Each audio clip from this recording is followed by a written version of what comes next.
ହିତୋପଦେଶ ଅଧ୍ୟାୟ 1 ହିତୋପଦେଶର ଉପାଦେୟତା। ଦାଉଦଙ୍କ ପୁତ୍ର ଇସ୍ରାଏଲର ରାଜା ସଲୋମନଙ୍କ ହିତୋପଦେଶ।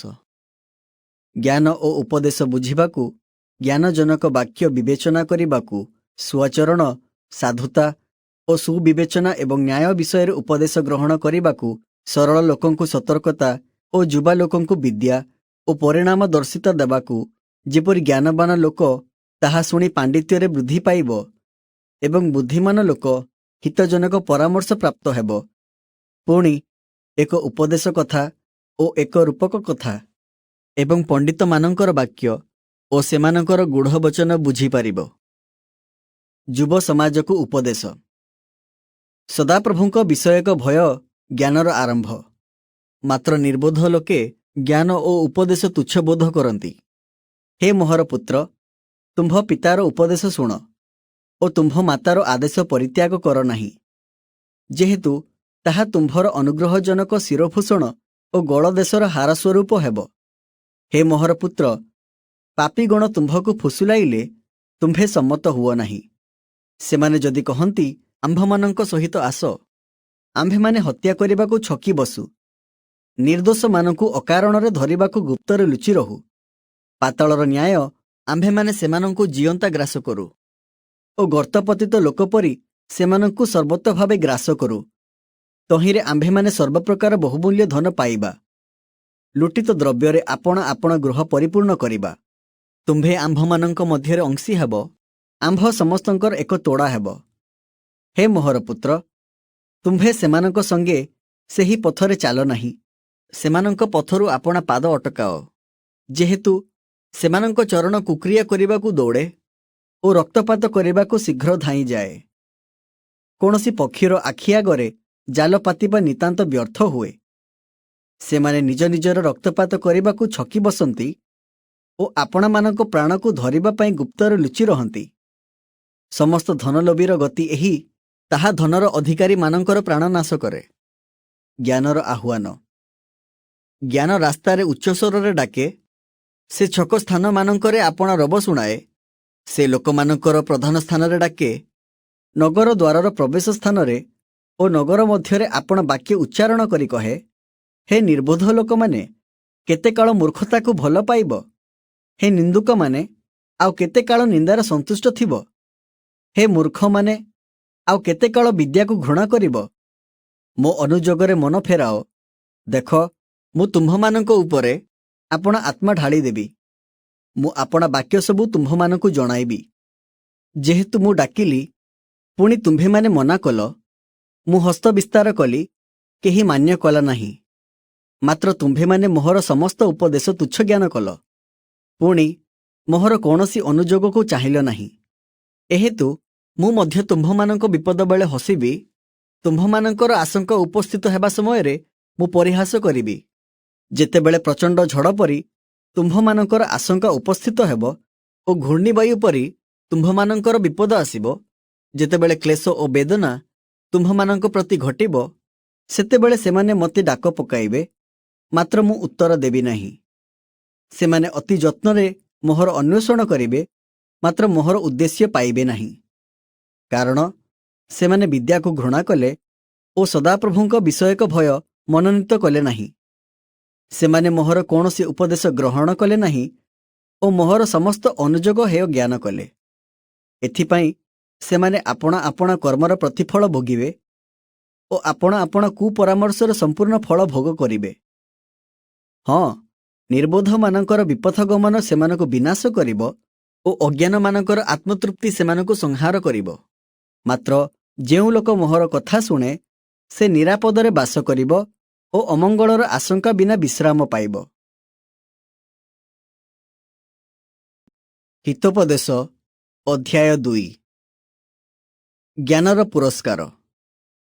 ହେ ମୋହର ପୁତ୍ର, ତୁମ୍ଭେ ଯଦି ମୋ କଥା ଗ୍ରହଣ କର ଓ ମୋ ଆଜ୍ଞା ସବୁ ମନରେ ରଖ, ଯଦି ଜ୍ଞାନ ଆଡ଼କୁ ତୁମ୍ଭ କର୍ଣ୍ଣ ଡେର ଓ ବୁଦ୍ଧିରେ ମନୋନିବେଶ କର, ହଁ, ଯଦି ତୁମ୍ଭେ ସୁବିବେଚନା ପ୍ରତି ଡାକ ପକାଅ ଓ ବୁଦ୍ଧି ନିମନ୍ତେ ଉଚ୍ଚସ୍ୱର କର, ଯଦି ରୂପା ନ୍ୟାୟ ତାକୁ ଖୋଜ ଓ ପୋତା ଧନ ପରି ତାହାର ଅନ୍ୱେଷଣ କର, ତେବେ ତୁମ୍ଭେ ସଦାପ୍ରଭୁଙ୍କ ବିଷୟକ ଭୟ ବୁଝିବ ଓ ପରମେଶ୍ୱରଙ୍କ ବିଷୟକ ତତ୍ତ୍ୱଜ୍ଞାନ ପାଇବ।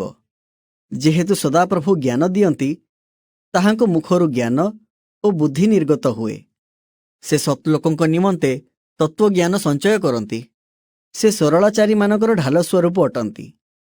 ଯେପରିକି ସେ ନ୍ୟାୟର ପଥ ରକ୍ଷା କରିପାରିବେ ଓ ଆପଣ ସାଧୁମାନଙ୍କ ଗତି ସମ୍ଭାଳିବେ। ତହୁଁ ତୁମ୍ଭେ ଧାର୍ମିକତା, ସୁବିଚାର, ନ୍ୟାୟ ଓ ମଙ୍ଗଳର ସମସ୍ତ ପଥ ଜାଣିବ। କାରଣ ଜ୍ଞାନ ତୁମ୍ଭ ହୃଦୟରେ ପ୍ରବେଶ କରିବ। ପୁଣି ବିଦ୍ୟା ତୁମ୍ଭ ପ୍ରାଣର ତୁଷ୍ଟିକର ହେବ। ପରିଣାମଦର୍ଶିତା ତୁମ୍ଭ ଉପରେ ପ୍ରହରୀ ହେବ। ବୁଦ୍ଧି ତୁମ୍ଭକୁ ରକ୍ଷା କରିବ।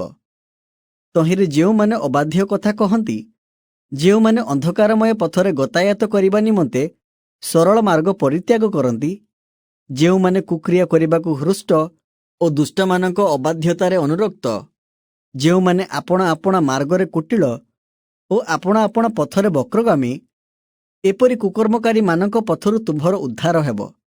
ଆଉ ଯେଉଁ ପରସ୍ତ୍ରୀ ଚାଟୁବାଦିନୀ, ଯେ ଆପଣା ଯୌବନ କାଳର ମିତ୍ରକୁ ତ୍ୟାଗ କରି ଆପଣା ପରମେଶ୍ୱରଙ୍କ ନିୟମ ପାଶୋରେ, ଯାହାର ଗୃହ ମୃତ୍ୟୁ ଆଡ଼େ ଓ ଯାହାର ପଥ ପରଲୋକ ଆଡ଼େ ଯାଏ, ଯାହା ନିକଟକୁ ଗମନ କଲେ କେହି ଫେରିଆସେ ନାହିଁ ଓ ଜୀବନର ପଥ ଆଉ ଧରେ ନାହିଁ, ଏପରି ପରସ୍ତ୍ରୀଠାରୁ ତୁମ୍ଭର ଉଦ୍ଧାର ହେବ। ଏ ନିମନ୍ତେ ତୁମ୍ଭେ ସତ୍ଲୋକମାନଙ୍କ ମାର୍ଗରେ ଗମନ କର ଓ ଧାର୍ମିକମାନଙ୍କ ପଥ ଅବଲମ୍ବନ କର। ଯେହେତୁ ସରଳ ଲୋକମାନେ ଦେଶରେ ବାସ କରିବେ, ପୁଣି ସିଦ୍ଧ ଲୋକମାନେ ତହିଁରେ ସୁସ୍ଥିର ରହିବେ। ମାତ୍ର ଦୁଷ୍ଟଗଣ ଦେଶରୁ ଉଚ୍ଛିନ୍ନ ହେବେ ଓ ବିଶ୍ୱାସଘାତକମାନେ ତହିଁରୁ ଉତ୍ପାଟିତ ହେବେ। ହିତୋପଦେଶ ଅଧ୍ୟାୟ 3। ଯୁବକମାନଙ୍କୁ ଉପଦେଶ। ହେ ମୋହର ପୁତ୍ର, ତୁମ୍ଭେ ମୋହର ବ୍ୟବସ୍ଥା ପାଶୋର ନାହିଁ, ମାତ୍ର ତୁମ୍ଭର ହୃଦୟ ମୋହର ଆଜ୍ଞା ସବୁ ପାଳନ କରୁ। ଯେହେତୁ ତଦ୍ୱାରା ପରମାୟୁର ଦୀର୍ଘତା ଓ ଜୀବନର ବର୍ଷ ସଂଖ୍ୟା ଓ ଶାନ୍ତି ବୃଦ୍ଧି ହେବ। ଦୟା ଓ ସତ୍ୟତା ତୁମ୍ଭକୁ ପରିତ୍ୟାଗ ନ କରୁ। ଆପଣା କଣ୍ଠରେ ଉଭୟକୁ ବାନ୍ଧ ଓ ଆପଣା ଚିତ୍ତରୂପ ପଟାରେ ଲେଖି ରଖ। ତାହା କଲେ ତୁମ୍ଭେ ପରମେଶ୍ୱର ଓ ମନୁଷ୍ୟ ଦୃଷ୍ଟିରେ ଅନୁଗ୍ରହ ଓ ସୁବିବେଚନା ଲାଭ କରିବ। ତୁମ୍ଭେ ସର୍ବାନ୍ତକରଣ ସହିତ ସଦାପ୍ରଭୁଙ୍କଠାରେ ବିଶ୍ୱାସ କର ଓ ନିଜ ସୁବିବେଚନାରେ ଆଉଜି ପଡ଼ ନାହିଁ। ଆପଣାର ସବୁ ଗତିରେ ତାହାଙ୍କୁ ସ୍ୱୀକାର କର, ତହିଁରେ ସେ ତୁମ୍ଭର ପଥ ସବୁ ସରଳ କରିବେ। ତୁମ୍ଭେ ଆପଣା ଦୃଷ୍ଟିରେ ଜ୍ଞାନବାନ ହୁଅ ନାହିଁ, ସଦାପ୍ରଭୁଙ୍କୁ ଭୟ କର ଓ ମନ୍ଦତାରୁ ବିମୁଖ ହୁଅ। ତାହା ତୁମ୍ଭ ନାଭିଦେଶର ସ୍ୱାସ୍ଥ୍ୟ ଓ ଅସ୍ଥିର ମଜ୍ଜା ହେବ। ତୁମ୍ଭେ ଆପଣା ଧନରେ ଓ ସମସ୍ତ ଆୟର ପ୍ରଥମ ଫଳରେ ସଦାପ୍ରଭୁଙ୍କର ସମାଦର କର।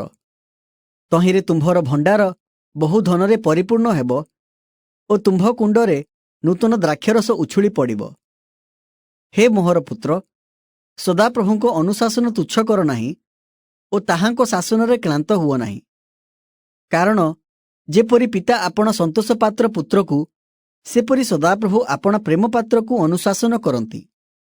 ଯେଉଁ ଲୋକ ଜ୍ଞାନ ପାଏ ଓ ବୁଦ୍ଧି ଲାଭ କରେ, ସେ ଧନ୍ୟ। ଯେହେତୁ ରୂପାର ବାଣିଜ୍ୟଠାରୁ ତାହାର ବାଣିଜ୍ୟ ଉତ୍ତମ, ପୁଣି ଶୁଦ୍ଧ ସୁବର୍ଣ୍ଣଠାରୁ ତାହାର ଲାଭ ଶ୍ରେଷ୍ଠ। ତାହା ମୁକ୍ତାଠାରୁ ଅଧିକ ମୂଲ୍ୟବାନ, ପୁଣି ତୁମ୍ଭର କୌଣସି ଇଷ୍ଟବସ୍ତୁ ତାହାର ତୁଲ୍ୟ ହେବାକୁ ଯୋଗ୍ୟ ନୁହେଁ।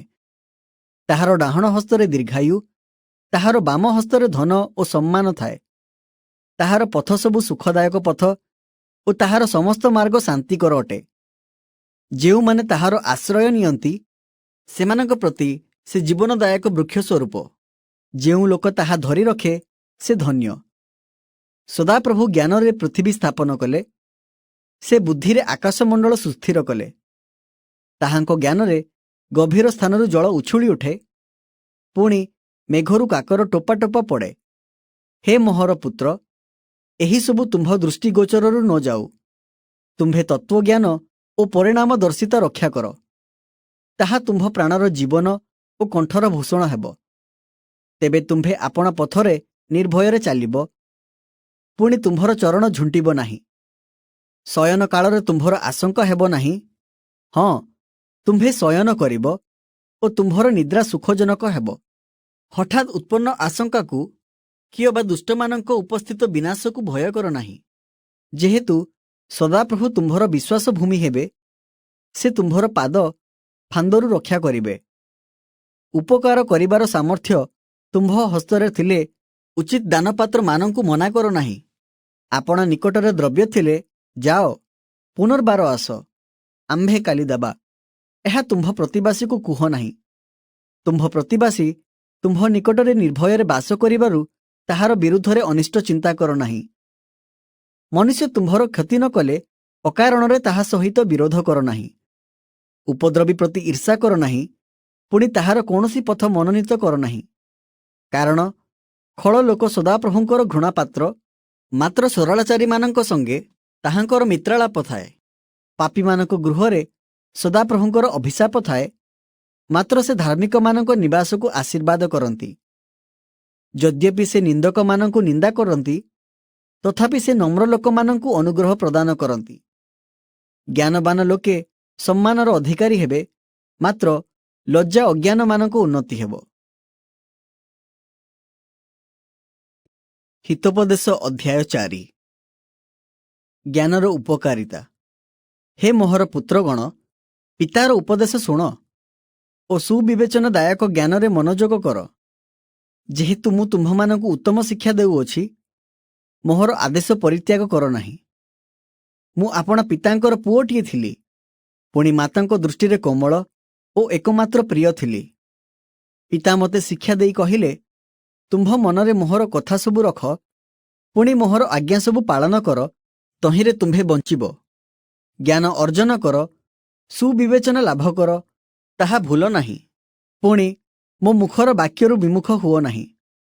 ताकु परित्याग कर नाही, तहिरे से तुम्भकु पालन करिबो। ताकु स्नेह कर, तहिरे से तुम्भकु रक्षा करिबो।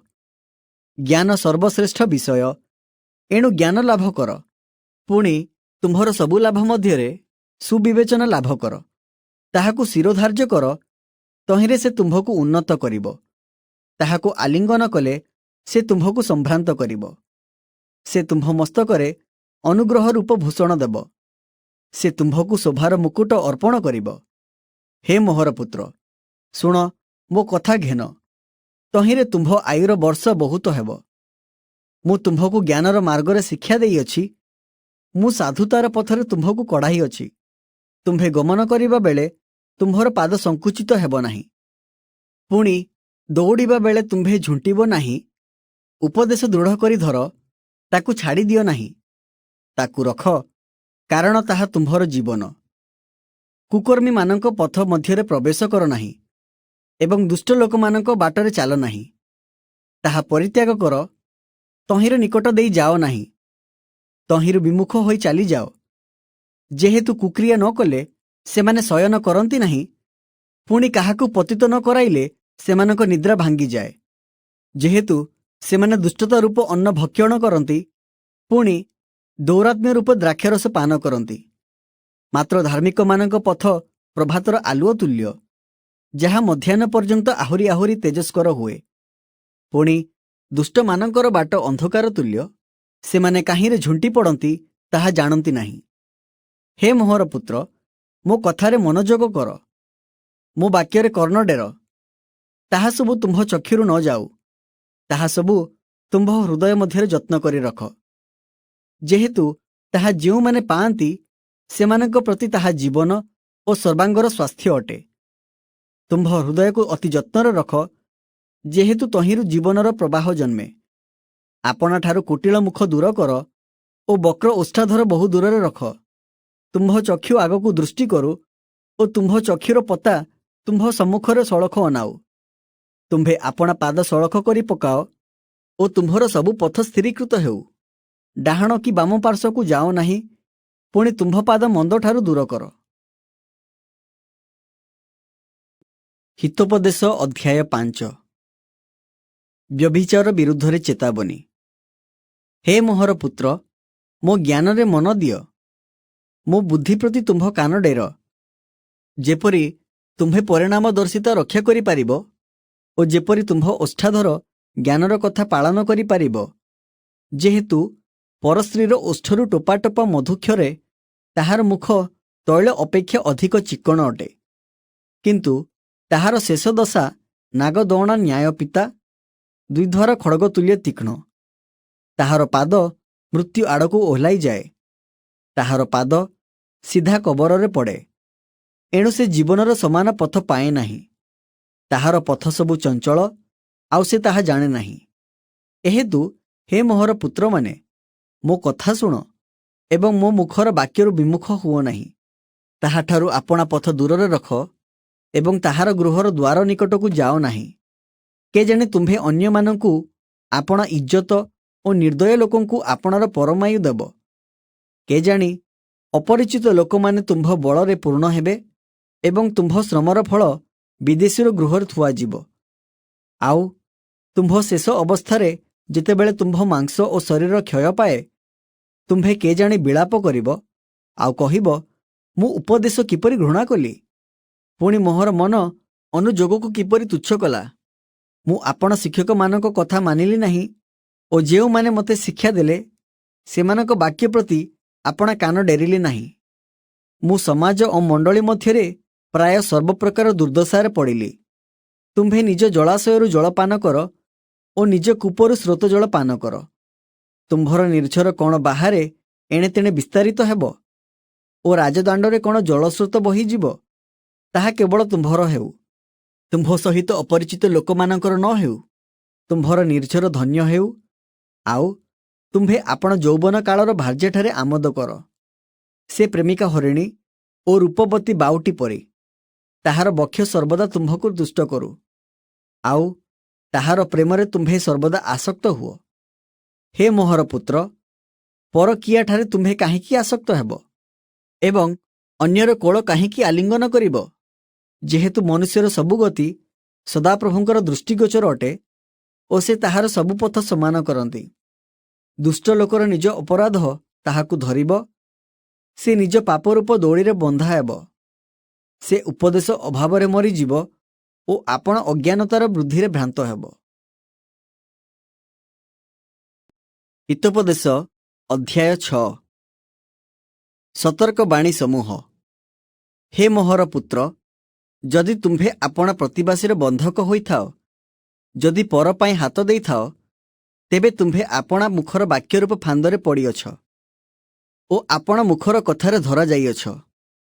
ହେ ମୋହର ପୁତ୍ର, ତୁମ୍ଭେ ଏବେ ଏହି କର୍ମ କର, ଆପଣାକୁ ଉଦ୍ଧାର କର, ଯେହେତୁ ତୁମ୍ଭେ ଆପଣା ବନ୍ଧୁର ହସ୍ତଗତ ହୋଇଅଛ। ଯାଅ, ଆପଣାକୁ ନମ୍ର କରି ତୁମ୍ଭ ପ୍ରତିବାସୀକୁ ବାରମ୍ବାର ବିନତି କର। ତୁମ୍ଭେ ଆପଣା ଚକ୍ଷୁକୁ ନିଦ୍ରା ଯିବାକୁ ଦିଅ ନାହିଁ, କିମ୍ବା ଆପଣା ଚକ୍ଷୁର ପତାକୁ ଢୁଳାଇବାକୁ ଦିଅ ନାହିଁ। ଆପଣାକୁ ହରିଣ ପରି ବ୍ୟାଧର ହାତରୁ, ପକ୍ଷୀ ପରି ଜାଲିଆର ହାତରୁ ଉଦ୍ଧାର କର। ହେ ଅଳସୁଆ, ତୁମ୍ଭେ ପିମ୍ପୁଡ଼ି ପାଖକୁ ଯାଅ, ତାହାର କ୍ରିୟା ବିବେଚନା କର ଓ ଜ୍ଞାନୀ ହୁଅ। ତାହାର ବିଚାରକର୍ତ୍ତା କିମ୍ବା ଅଧ୍ୟକ୍ଷ କିମ୍ବା ପ୍ରଭୁ କେହି ନଥିଲେ ହେଁ ସେ ଗ୍ରୀଷ୍ମକାଳରେ ଆପଣା ଖାଦ୍ୟ ପ୍ରସ୍ତୁତ କରେ, ପୁଣି ଫସଲ ସମୟରେ ଆହାର ସଞ୍ଚୟ କରେ। ହେ ଅଳସୁଆ, ତୁମ୍ଭେ କେତେକାଳ ଶୋଇ ରହିଥିବ? ତୁମ୍ଭେ କେତେକାଳ ନିଦ୍ରା ଭାଙ୍ଗି ଉଠିବ? ଆଉ ଟିକିଏ ଶୋଇଲେ, ଆଉ ଟିକିଏ ଢୁଳାଇଲେ, ଆଉ ଟିକିଏ ନିଦ୍ରା ଯିବା ପାଇଁ ହାତ ଭିଡ଼ି ମୋଡ଼ି ହେଲେ ତୁମ୍ଭର ଦରିଦ୍ରାବସ୍ଥା ଖଣ୍ଟ ପରି, ପୁଣି ତୁମ୍ଭର ଦୀନତା ସସଜ୍ଜ ଲୋକ ପରି ଉପସ୍ଥିତ ହେବ। ବେଲିଆଲ ସନ୍ତାନ ଅପରାଧୀ ମନୁଷ୍ୟ, ସେ ସର୍ବଦା କୁଟିଳ ମୁଖ କରି ଚାଲେ। ସେ ଆଖିରେ ଠାରଇ, ସେ ଗୋଡ଼ରେ କଥା କହଇ, ସେ ଅଙ୍ଗୁଳି ଦ୍ୱାରା ସଂକେତ କରେ, ତାହାର ଅନ୍ତଃକରଣରେ କୁଟିଳତା ଥାଏ। ସେ ସର୍ବଦା ଅନିଷ୍ଟ ଚିନ୍ତା କରେ, ସେ କଳିର ବୀଜ ବୁଣେ। ଏଣୁ ତାହାର ବିପଦ ହଠାତ୍ ଉପସ୍ଥିତ ହେବ, ପୁଣି ସେ ପ୍ରତିକାର ବିନା ଅକସ୍ମାତ୍ ଭଗ୍ନ ହେବ। 6 ଗୋଟି ବିଷୟକୁ ସଦାପ୍ରଭୁ ଘୃଣା କରନ୍ତି, ସପ୍ତ ବସ୍ତୁ ମଧ୍ୟ ତାହାଙ୍କର ଘୃଣାଯୋଗ୍ୟ। ଅହଙ୍କାର ଦୃଷ୍ଟି, ମିଥ୍ୟାବାଦୀ ଜିହ୍ୱା ଓ ନିର୍ଦ୍ଦୋଷର ରକ୍ତପାତକାରୀ ହସ୍ତ, ଅନିଷ୍ଟ ଚିନ୍ତକ ଅନ୍ତଃକରଣ, କୁକର୍ମ କରିବାକୁ ବେଗଗାମୀ ଚରଣ, ମିଥ୍ୟା ସାକ୍ଷୀ ଯେ ମିଥ୍ୟା କହେ ଓ ଯେ ଭାଇମାନଙ୍କ ମଧ୍ୟରେ କଳିର ବୀଜ ବୁଣେ। ବ୍ୟଭିଚାର ବିରୁଦ୍ଧରେ ସତର୍କବାଣୀ। ହେ ମୋହର ପୁତ୍ର, ତୁମ୍ଭେ ଆପଣା ପିତାର ଆଜ୍ଞା ପାଳନ କର, ପୁଣି ଆପଣା ମାତାର ଆଦେଶ ପରିତ୍ୟାଗ କର ନାହିଁ। ତାହା ସର୍ବଦା ତୁମ୍ଭ ହୃଦୟରେ ବାନ୍ଧି ରଖ, ଆପଣା ଗଳଦେଶରେ ବାନ୍ଧ। ତୁମ୍ଭେ ଚାଲିବା ବେଳେ ତାହା ତୁମ୍ଭକୁ ପଥ ଦେଖାଇବ, ଆଉ ଶୋଇବା ବେଳେ ତାହା ତୁମ୍ଭର ପ୍ରହରୀ ହେବ। तुम्भे जागिबा बेले ताहा तुम्भ संगे आलाप करिब। जेहेतु सही आज्ञा प्रदीप ओ सही आदेश आलुओ ओ शिक्षाजनक अनुजोग जीवनर पथ। से तुम्भकु दुष्ट स्त्री ठारू ओ पर स्त्रीर जिह्वार चाटुबादरू रक्षा करिब। तुम्भ अंतकरणरे ताहार सौंदर्यकु लोभ कर नाही, अबा ताहार कटाक्षरे तुम्भकु धरिबाकु ताकु दियो नाही। जेहेतु बेश्या सकाशु अन्न अभाव घटे, आउ व्यभिचारिणी स्त्री मनुष्यर महामूल्य प्राणकु धरिबा पई मृगया करे। केही जेबे आपणा बक्षस्थଳରେ निया रखे, तेबे ताहार वस्त्र कौन पड़ीजिब नाही? अबा केही जेबे ज्वलंता अंगार उपरे चाले, तेबे ताहार पादरे कौन फोटका हेबो नाही? आपण प्रतिबासर स्त्री ठारे जो व्यक्ति गमन करे से तद्रूप, जे ताहाकु छुए से अदंडित नहिब। चोर क्षुदित होई प्राण रक्षार्थ जदि चोरी करे, तेबे लोके ताहाकु तुच्छ करंती नाही, मात्र से धरा पड़िले ताकु 7 गुण फेराई देबाकू हेबो। आपण गृहर सर्वस्व ताकु देबाकू पड़िबो। जणे व्यभिचारी पुरुष नितांत निर्बोध, जे निज प्राणनाश करिबो से ही ताहा करे। से आघात ओ अपमान पाइब, पुणी ताहार कलंक मार्जित हेबो नाही। जेहेतु स्त्री विषयक ईर्षा मनुष्यर प्रचंड क्रोधर विषय, प्रतिहिंसा करिबा बेले से किछि क्षमा करिब नाही, से कौनसी प्रायश्चित को ग्राह्य करिब नाही, कियोबा तुम्भे बहुत लांच देले हैं से मानिब नाही। हितोपदेश अध्याय 7। व्यभिचारिणी ठारू सतर्कता। हे मोहर पुत्र, मोहर कथा सबु पालन कर ओ मोहर आज्ञा सबु आपणा हृदय संचय करि रख। मोहर आज्ञा सबु पालन कर, तहिरे तुम्भे बंचिब ओ आपणा चक्षुर तारा परि मोहर व्यवस्था रक्षा कर। तुम्भर समस्त अंगुली रे ताहा बांध, तुम्भर हृदय पट्टारे ताहा सबु लेखि रख। ज्ञान को कुह तुम्भे मोहर भगिनी, आउ सुविवेचना को तुम्भर ज्ञाति बोली कुह। तहिरे सेमाने परस्त्री ठारू अर्थात चाटुबादिनी परकिया ठारू तुम्भको रक्षा करिवे। मु आपणा गृहर झरकार जाली परदा दे निरीक्षण करुथिली, तहिरे मु देखिली अज्ञान मानक मध्यरे ओ चिन्हिली जुबा मानक मध्यरे जणे बुद्धिहीन जुबा लोक। व्यभिचारिणीर गृह कोण निकटस्थ गली देई जाऊ जाऊ ताहार गृहको जिबा पथरे चलिला। सेतेबेले गोधूली समय, दिनाबसान हेउथिला, रात्रिर कालीमा ओ अंधकार समय। तहिरे देख जणे स्त्री ताहा संगे भेटिला, से बेश्या बेशधारिणी ओ अंतकरणरे चतुरी। से बड़ तुंडेई ओ अबाध्या, ताहार पाद निज गृहरे रहे नाही। से केबे केबे सड़करे, केबे केबे छकरे थाए ओ प्रत्येक कोणरे अपेक्षारे बसी थाए। सेही स्त्री ताहाकु धरी चुंबन कला, आउ निर्लज मुखरे ताहाकु कहिला, मंगलार्थक बळी मो निकटरे अछि, मु आजि आपणार मानत पूर्ण करिअछि। एणु तुम्भ संगे देखा करिबाकु बाहारकु आसिली ओ जत्नरे तुम्भ मुख अन्वेषण करिबाकु आसिअछि, आउ तुम्भकु पाइली। मु सुजनी ओ मिसरीय सूक्ष्मसूत्रर डोरिया वस्त्र आपण पलंकर बिछाई अछि, पुणी गंधरस, अगुरु ओ दारुचिनी मोहर सज्जा सुबासित करिअछि। आस आम्भेमाने प्रभात जाए कामरसरे मत्त ओ प्रेमरे भोळ हेउ। जेहेतु कर्ता घरे नाहांती, से दूरकु यात्रा करिअछंती। से तोड़ाए टंका संगरे नहीं जाई अछंती, से पूर्णिमा समयरे फेरी आसिबे। एही रूपे अनेक मधुर भाषा कही से ताहार मन हरण कला, ओष्ठाधरर चाटुबादरे ताहाकु ओटारी नेला। जेपरी गोरु हत हेबाकु जाए ओ जेपरी बेड़ी पिंधिबा लोक निर्बोधर दंड पाइबाकु जाए, सेहीपरि से सेही क्षणी ताहार पछे पछे गला। आउ जेपरी पक्षी फांदकु प्राणनाशक न जानी तहिरे पड़िबाकु बेगे उड़े, शेषरे ताहार यकृत सेहीपरि तीर द्वारा विद्ध हेला। एणु हे मोहर पुत्र माने, मोहर कथा शुण ओ मो मुखर वाक्ୟରେ मनोनिवेश कर। तुम्भर चित्त ताहार मार्गरे न जाऊ, तुम्भे ताहार पथरे विपथगामी हुओ नाही। जेहेतु से अनेकंकु क्षत विक्षत करी पकाई अछि, हाँ, ताहार हत लोक सकल अपार, ताहार गृह पातालकु जिबार बाट, जहा मृत्युर आलयकु जाए। हितोपदेश अध्याय 8। ज्ञानर प्रशंसा। ଜ୍ଞାନ କ'ଣ ଡାକେ ନାହିଁ, ବୁଦ୍ଧି କ'ଣ ଉଚ୍ଚସ୍ୱର କରେ ନାହିଁ? ସେ ପଥପାର୍ଶ୍ୱସ୍ଥ ଉଚ୍ଚସ୍ଥାନ ମୁଣ୍ଡରେ ବାଟ ସବୁର ସଂଯୋଗ ସ୍ଥାନରେ ଠିଆ ହୁଏ। ସେ ନଗର ଦ୍ୱାର ନିକଟରେ, ନଗରର ପ୍ରବେଶ ଦ୍ୱାରରେ, ଦ୍ୱାରର ପ୍ରବେଶ ସ୍ଥାନରେ ଥାଇ ଉଚ୍ଚସ୍ୱରେ ଡାକି କହେ, ହେ ମନୁଷ୍ୟଗଣ, ମୁଁ ତୁମ୍ଭମାନଙ୍କୁ ଡାକୁଅଛି। ପୁଣି ମନୁଷ୍ୟ ସନ୍ତାନଗଣ ପ୍ରତି ମୋହର ରବ ଅଛି। ହେ ନିର୍ବୋଧ ଲୋକେ, ସତର୍କତାର କଥା ବୁଝ। ହେ ମୂର୍ଖ ଲୋକେ, ତୁମ୍ଭେମାନେ ସୁବିବେକୀ ମନା ହୁଅ। ଶୁଣ, ଯେହେତୁ ମୁଁ ଉତ୍କୃଷ୍ଟ ବିଷୟ କହିବି, ମୁଁ ଓଷ୍ଠାଧର ଫିଟାଇ ଯଥାର୍ଥ କଥା କହିବି। ଯେହେତୁ ମୋହର ମୁଖ ସତ୍ୟ କହିବ, ଦୁଷ୍ଟତା ମୋ ଓଷ୍ଠାଧରର ଘୃଣାର ବିଷୟ। ମୋ ମୁଖର ସମସ୍ତ କଥା ଧର୍ମମୟ, ତହିଁ ମଧ୍ୟରେ ବକ୍ର କିମ୍ବା କୁଟିଳ କିଛି ନାହିଁ। ଯେ ତାହା ବୁଝେ, ତାହା ପ୍ରତି ସେହି ସବୁ ସ୍ପଷ୍ଟ। ପୁଣି ବିଦ୍ୟାପ୍ରାପ୍ତ ଲୋକଙ୍କ ପ୍ରତି ତାହା ଯଥାର୍ଥ ଅଟେ। ରୂପା ଅପେକ୍ଷା ମୋହର ଉପଦେଶ ଏବଂ ମନୋନୀତ ସୁବର୍ଣ୍ଣ ଅପେକ୍ଷା ଜ୍ଞାନ ଗ୍ରହଣ କର। ଯେହେତୁ ଜ୍ଞାନ ମୁକ୍ତାଠାରୁ ଉତ୍ତମ ଓ ସମସ୍ତ ଇଷ୍ଟବସ୍ତୁ ତାହା ସଙ୍ଗେ ତୁଲ୍ୟ ହେବାକୁ ଯୋଗ୍ୟ ନୁହେଁ। ମୁଁ ଜ୍ଞାନ, ସତର୍କତାକୁ ଆପଣା ବାସସ୍ଥାନ କରିଅଛି। ପୁଣି ଜ୍ଞାନ ଓ ପରିଣାମଦର୍ଶିତା ପାଇଥାଏ। ସଦାପ୍ରଭୁଙ୍କ ବିଷୟକ ଭୟ, ମନ୍ଦତା ପ୍ରତି ଘୃଣା, ଅହଙ୍କାର, ଦାମ୍ଭିକତା ଓ କୁପଥ ଏବଂ କୁଟିଳ ମୁଖ ମୁଁ ଘୃଣା କରେ। ମନ୍ତ୍ରଣା ଓ ତତ୍ତ୍ୱଜ୍ଞାନ ମୋଠାରେ ଥାଏ। ମୁଁ ହିଁ ସୁବିବେଚନା, ମୋଠାରେ ବଳ ଅଛି। ମୋ ଦ୍ୱାରା ରାଜାମାନେ ରାଜତ୍ୱ କରନ୍ତି ଓ ଭୂପତିମାନେ ଯଥାର୍ଥ ବିଚାର କରନ୍ତି। ମୋ ଦ୍ୱାରା ଅଧିପତିମାନେ, କୁଳୀନମାନେ ଓ ପୃଥିବୀର ସମସ୍ତ ବିଚାର କର୍ତ୍ତୃଗଣ ଶାସନ କରନ୍ତି। ଯେଉଁମାନେ ମୋତେ ପ୍ରେମ କରନ୍ତି, ମୁଁ ସେମାନଙ୍କୁ ପ୍ରେମ କରେ। ପୁଣି ଯେଉଁମାନେ ଯତ୍ନରେ ମୋହର ଅନ୍ୱେଷଣ କରନ୍ତି, ସେମାନେ ମୋତେ ପାଇବେ। ମୋଠାରେ ଧନ ଓ ସମ୍ଭ୍ରମ, ପୁଣି ଅକ୍ଷୟ ସମ୍ପତ୍ତି ଓ ଧାର୍ମିକତା ଅଛି। ମୋହର ଫଳ ସୁବର୍ଣ୍ଣ, ହଁ, ଶୁଦ୍ଧ ସୁବର୍ଣ୍ଣ ଅପେକ୍ଷା ଉତ୍ତମ। ପୁଣି ମୋହର ଆୟ ଉତ୍କୃଷ୍ଟ ରୂପା ଅପେକ୍ଷା ଭଲ। ମୁଁ ଧାର୍ମିକତାର ମାର୍ଗରେ, ବିଚାରର ପଥ ମଧ୍ୟରେ ଗମନ କରେ। ଆଉ ଯେଉଁମାନେ ମୋତେ ପ୍ରେମ କରନ୍ତି, ସେମାନଙ୍କୁ ସାର ସମ୍ପତ୍ତିର ଅଧିକାରୀ କରେ ଓ ସେମାନଙ୍କ ଭଣ୍ଡାର ପରିପୂର୍ଣ୍ଣ କରେ।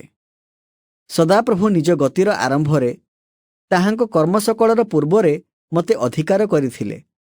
ଅନାଦିକାଳରୁ ଅବା ଆଦ୍ୟକାଳଠାରୁ ଅବା ପୃଥିବୀର ମୂଳ ସ୍ଥାପନର ପୂର୍ବରୁ ମୁଁ ସ୍ଥାପିତ ଅଛି। ବାରିଧି ସକଳ ନଥିବା ସମୟରେ, ନିର୍ଝର ସକଳ ଜଳପୂର୍ଣ୍ଣ ନଥିବା ସମୟରେ ମୁଁ ଜନ୍ମିଅଛି।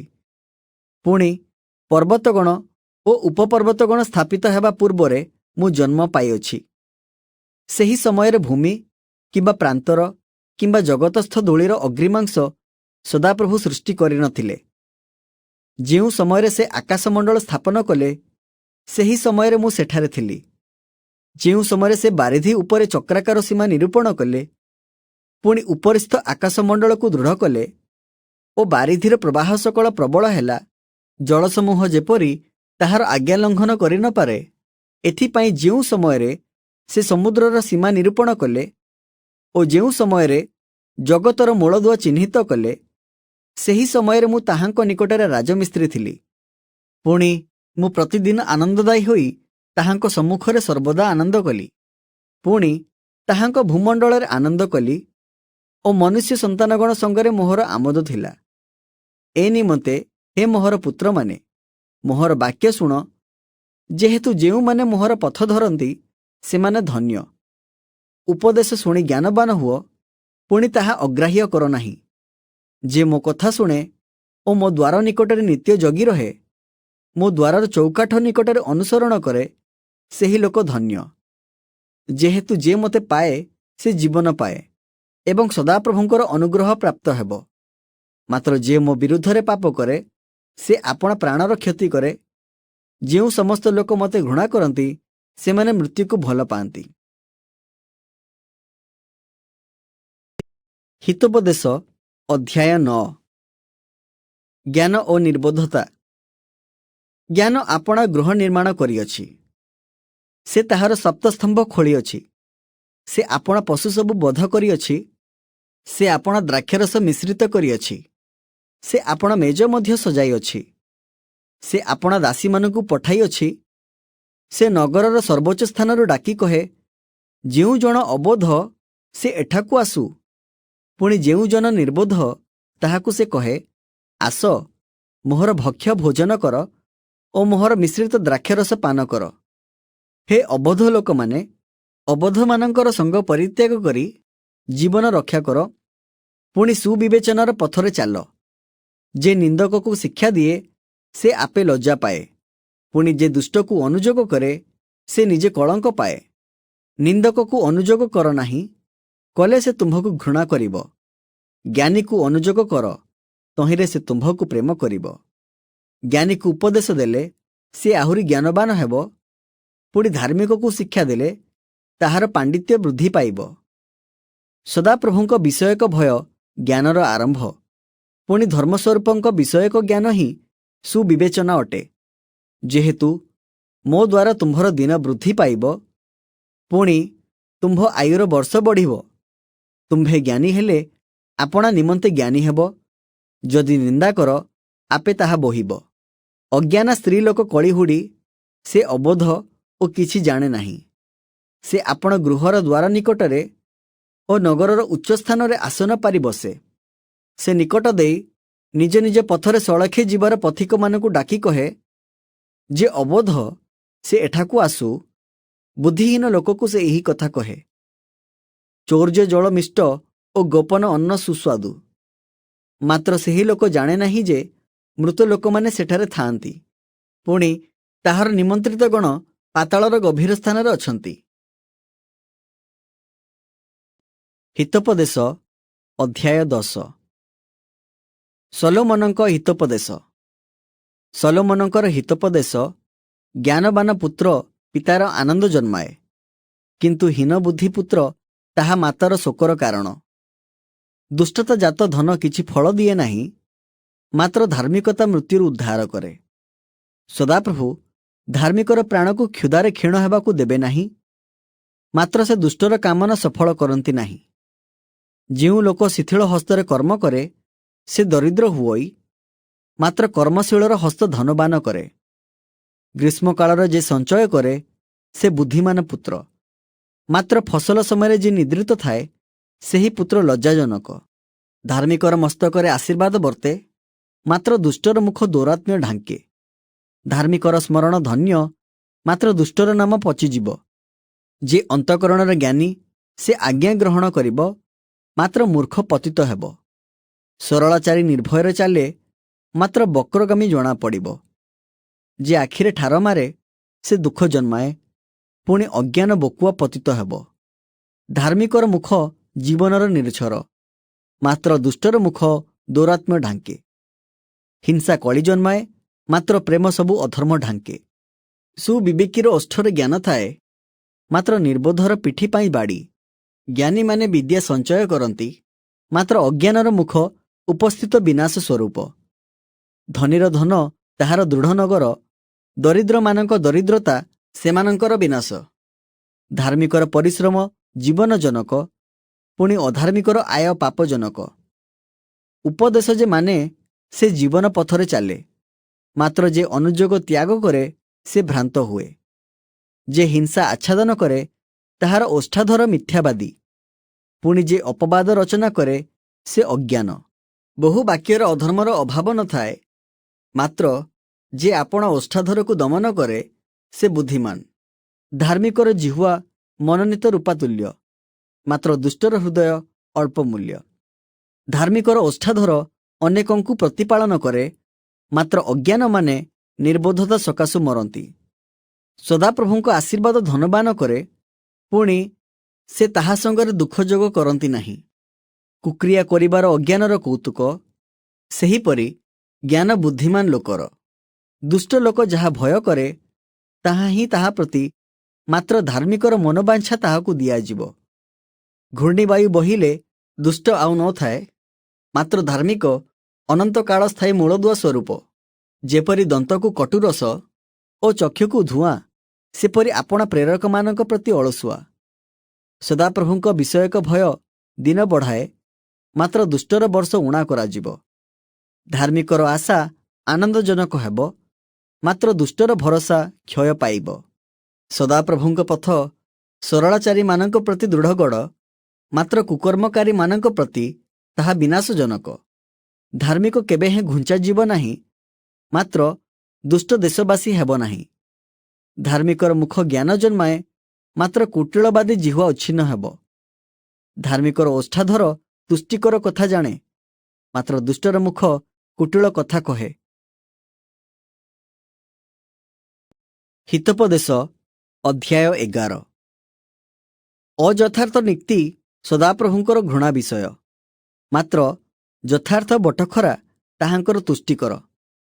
अहंकार आसिले लज्जा आसे, मात्र नम्रशील लोकठारे ज्ञान थाए। सरलाचारी मानंक सरलता सेमानंकु पथ देखाइब, मात्र विश्वासघातक मानंक कुटिलाचरण सेमानंकु नाश करिब।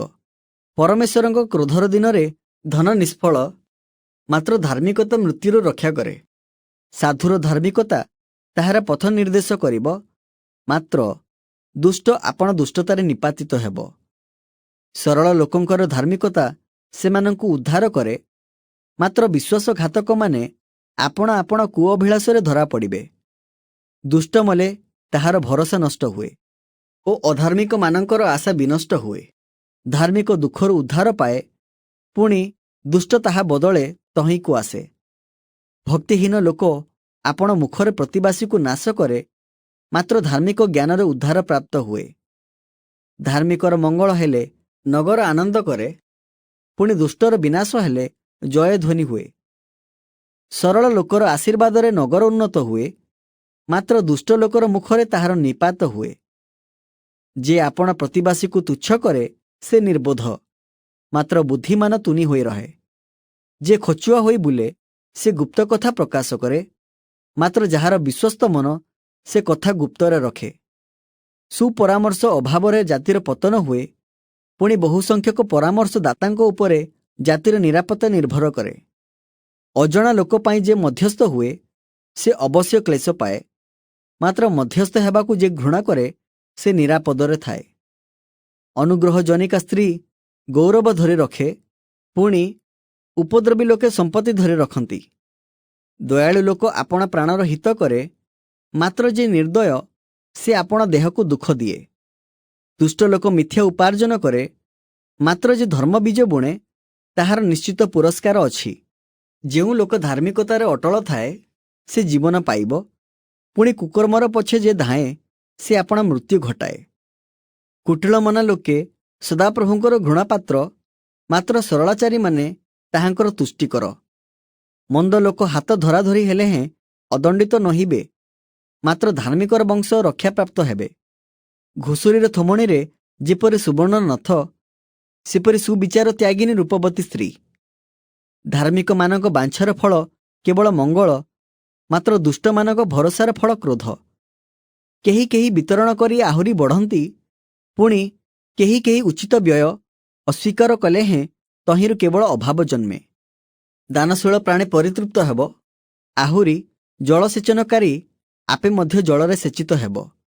शस्य जे अटक करी रखे ताहाकु लोकमाने अभिशाप देबे, मात्र जेउ व्यक्ति ताहा विक्रय करे ताहार मस्तकरे आशीर्वाद वर्ते।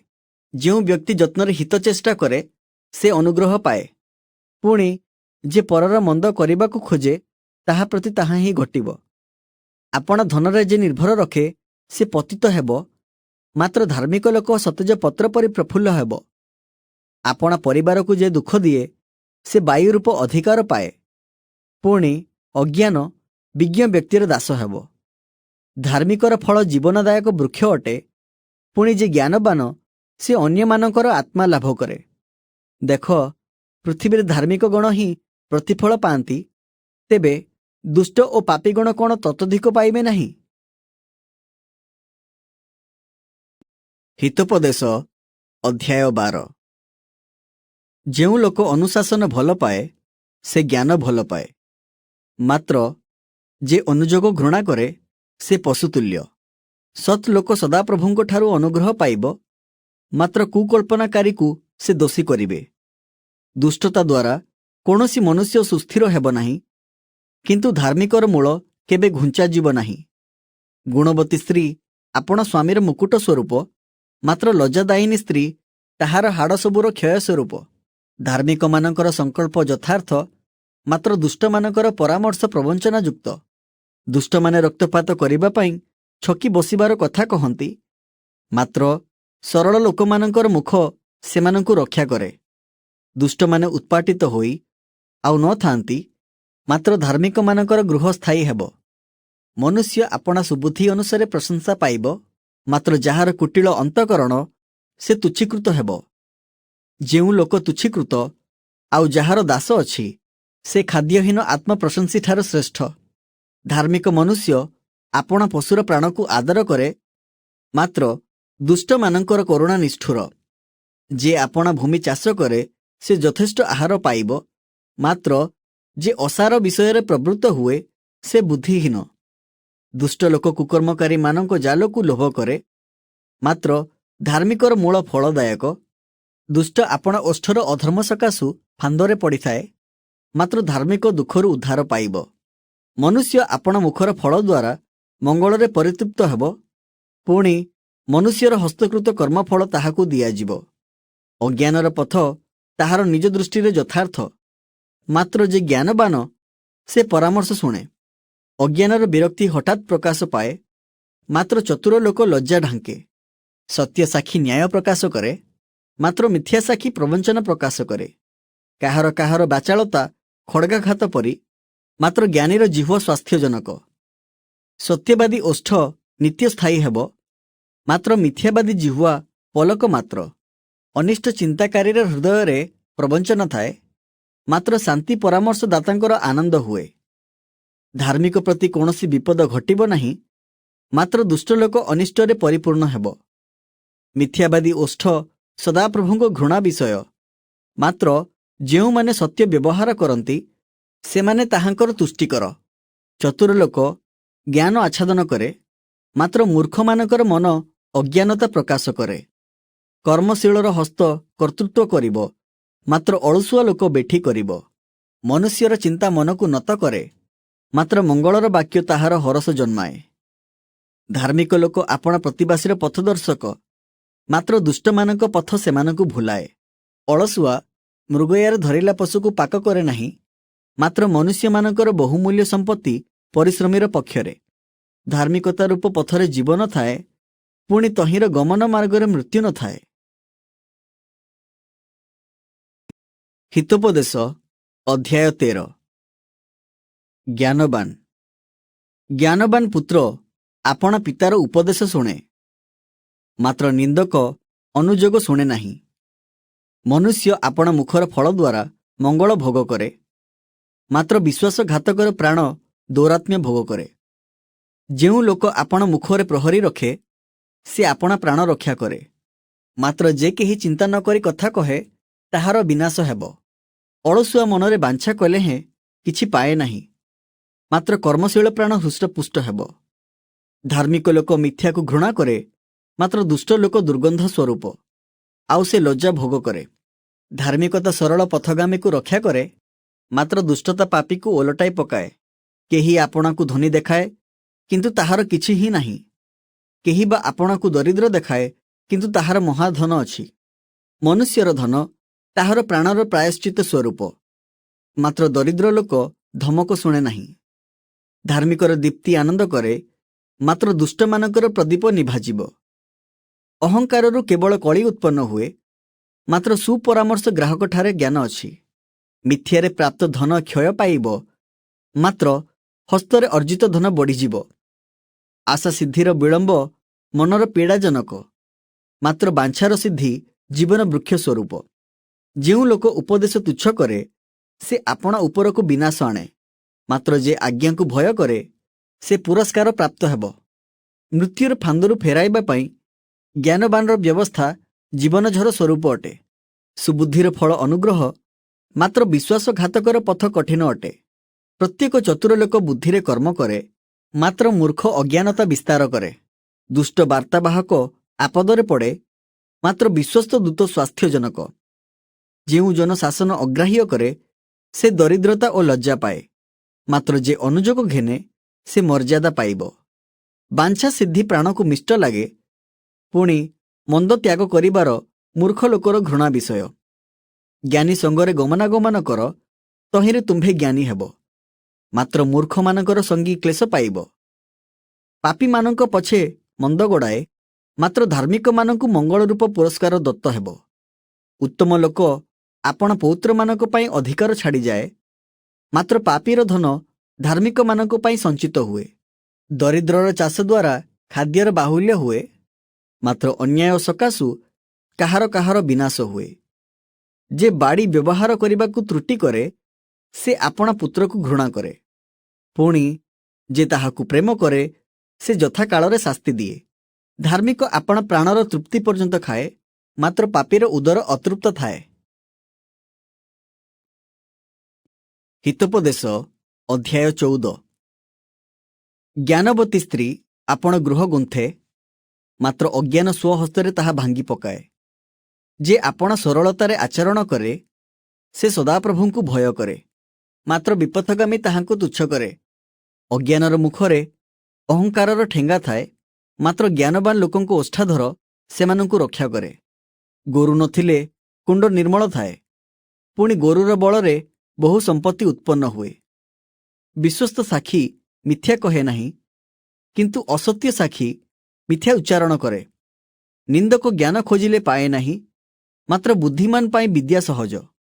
ମୂର୍ଖ ନିକଟକୁ ଗଲେ ତୁମ୍ଭେ ତାହାର ଜ୍ଞାନଯୁକ୍ତ ଓଷ୍ଠାଧର ଦେଖିବ ନାହିଁ। ଆପଣା ପଥ ବିବେଚନା କରିବା ଚତୁର ଲୋକର ଜ୍ଞାନ, ମାତ୍ର ପ୍ରବଞ୍ଚନା ମୂର୍ଖମାନଙ୍କର ଅଜ୍ଞାନତା ମାତ୍ର। ଅଜ୍ଞାନମାନେ ଦୋଷକୁ କୌତୁକ ମଣନ୍ତି, ମାତ୍ର ସରଳ ଲୋକମାନଙ୍କ ମଧ୍ୟରେ ଅନୁଗ୍ରହ ଥାଏ। ଅନ୍ତଃକରଣ ଆପଣାର ତିକ୍ତତା ଜାଣେ, ପୁଣି ଅପରିଚିତ ଲୋକ ତାହାର ଆନନ୍ଦରେ ଭାଗି ହୁଏ ନାହିଁ। ଦୁଷ୍ଟମାନଙ୍କ ଗୃହ ନିପାତ ହେବ, ମାତ୍ର ସରଳ ଲୋକମାନଙ୍କ ତମ୍ବୁ ଉନ୍ନତ ହେବ। ମନୁଷ୍ୟର ଦୃଷ୍ଟିରେ କୌଣସି କୌଣସି ପଥ ସରଳ ଦେଖାଯାଏ, ମାତ୍ର ତାହାର ଶେଷରେ ମୃତ୍ୟୁର ପଥ ଥାଏ। ହାସ୍ୟ କାଳରେ ମଧ୍ୟ ମନ ଦୁଃଖ ହୁଏ, ପୁଣି ଆନନ୍ଦର ଶେଷ ଶୋକ। ଅନ୍ତଃକରଣରେ ବିପଥଗାମୀ ଆପଣା ଆଚରଣର ଫଳରେ ପରିପୂର୍ଣ୍ଣ ହେବ, ପୁଣି ଉତ୍ତମ ଲୋକ ଆପଣାରୁ ପରିତୃପ୍ତ ହେବ। ନିର୍ବୋଧ ଲୋକ ସବୁ କଥା ବିଶ୍ୱାସ କରେ, ମାତ୍ର ଚତୁର ଲୋକ ଆପଣାର ସବୁ ଗତି ଭଲ କରି ବୁଝେ। ଜ୍ଞାନୀ ଲୋକ ସତର୍କ ଥାଏ ଓ ମନ୍ଦକୁ ଛାଡ଼ିଦିଏ, ମାତ୍ର ମୂର୍ଖ ଲୋକ ଦାମ୍ଭିକ ଭାବ ବହି ଦୁଃସାହସୀ ହୁଏ। ଯେ ହଠାତ୍ କ୍ରୋଧୀ, ସେ ଅଜ୍ଞାନର କର୍ମ କରେ, ପୁଣି କୁକଳ୍ପନାକାରୀ ନିର୍ବୋଧ ମନୁଷ୍ୟ ଘୃଣାର ପାତ୍ର। ଅସତର୍କ ଲୋକମାନେ ଅଜ୍ଞାନତା ରୂପ ଅଧିକାର ପାଆନ୍ତି, ମାତ୍ର ଚତୁର ଲୋକେ ଜ୍ଞାନ ରୂପ ମୁକୁଟରେ ବିଭୂଷିତ ହୁଅନ୍ତି।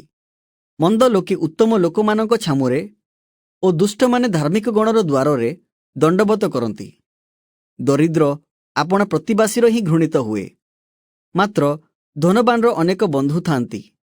ଯେଉଁ ଲୋକ ପ୍ରତିବାସୀକୁ ତୁଚ୍ଛ ବୋଧ କରେ, ସେ ପାପ କରେ, ମାତ୍ର ଯେଉଁ ଜନ ଦରିଦ୍ରକୁ ଦୟା କରେ, ସେ ଧନ୍ୟ। ଅନିଷ୍ଟ ଚିନ୍ତାକାରୀଗଣ କ'ଣ ଭ୍ରାନ୍ତ ହୁଅନ୍ତି ନାହିଁ? ମାତ୍ର ମଙ୍ଗଳ ଚିନ୍ତାକାରୀଗଣ ପ୍ରତି ଦୟା ଓ ସତ୍ୟତା ବର୍ତ୍ତେ।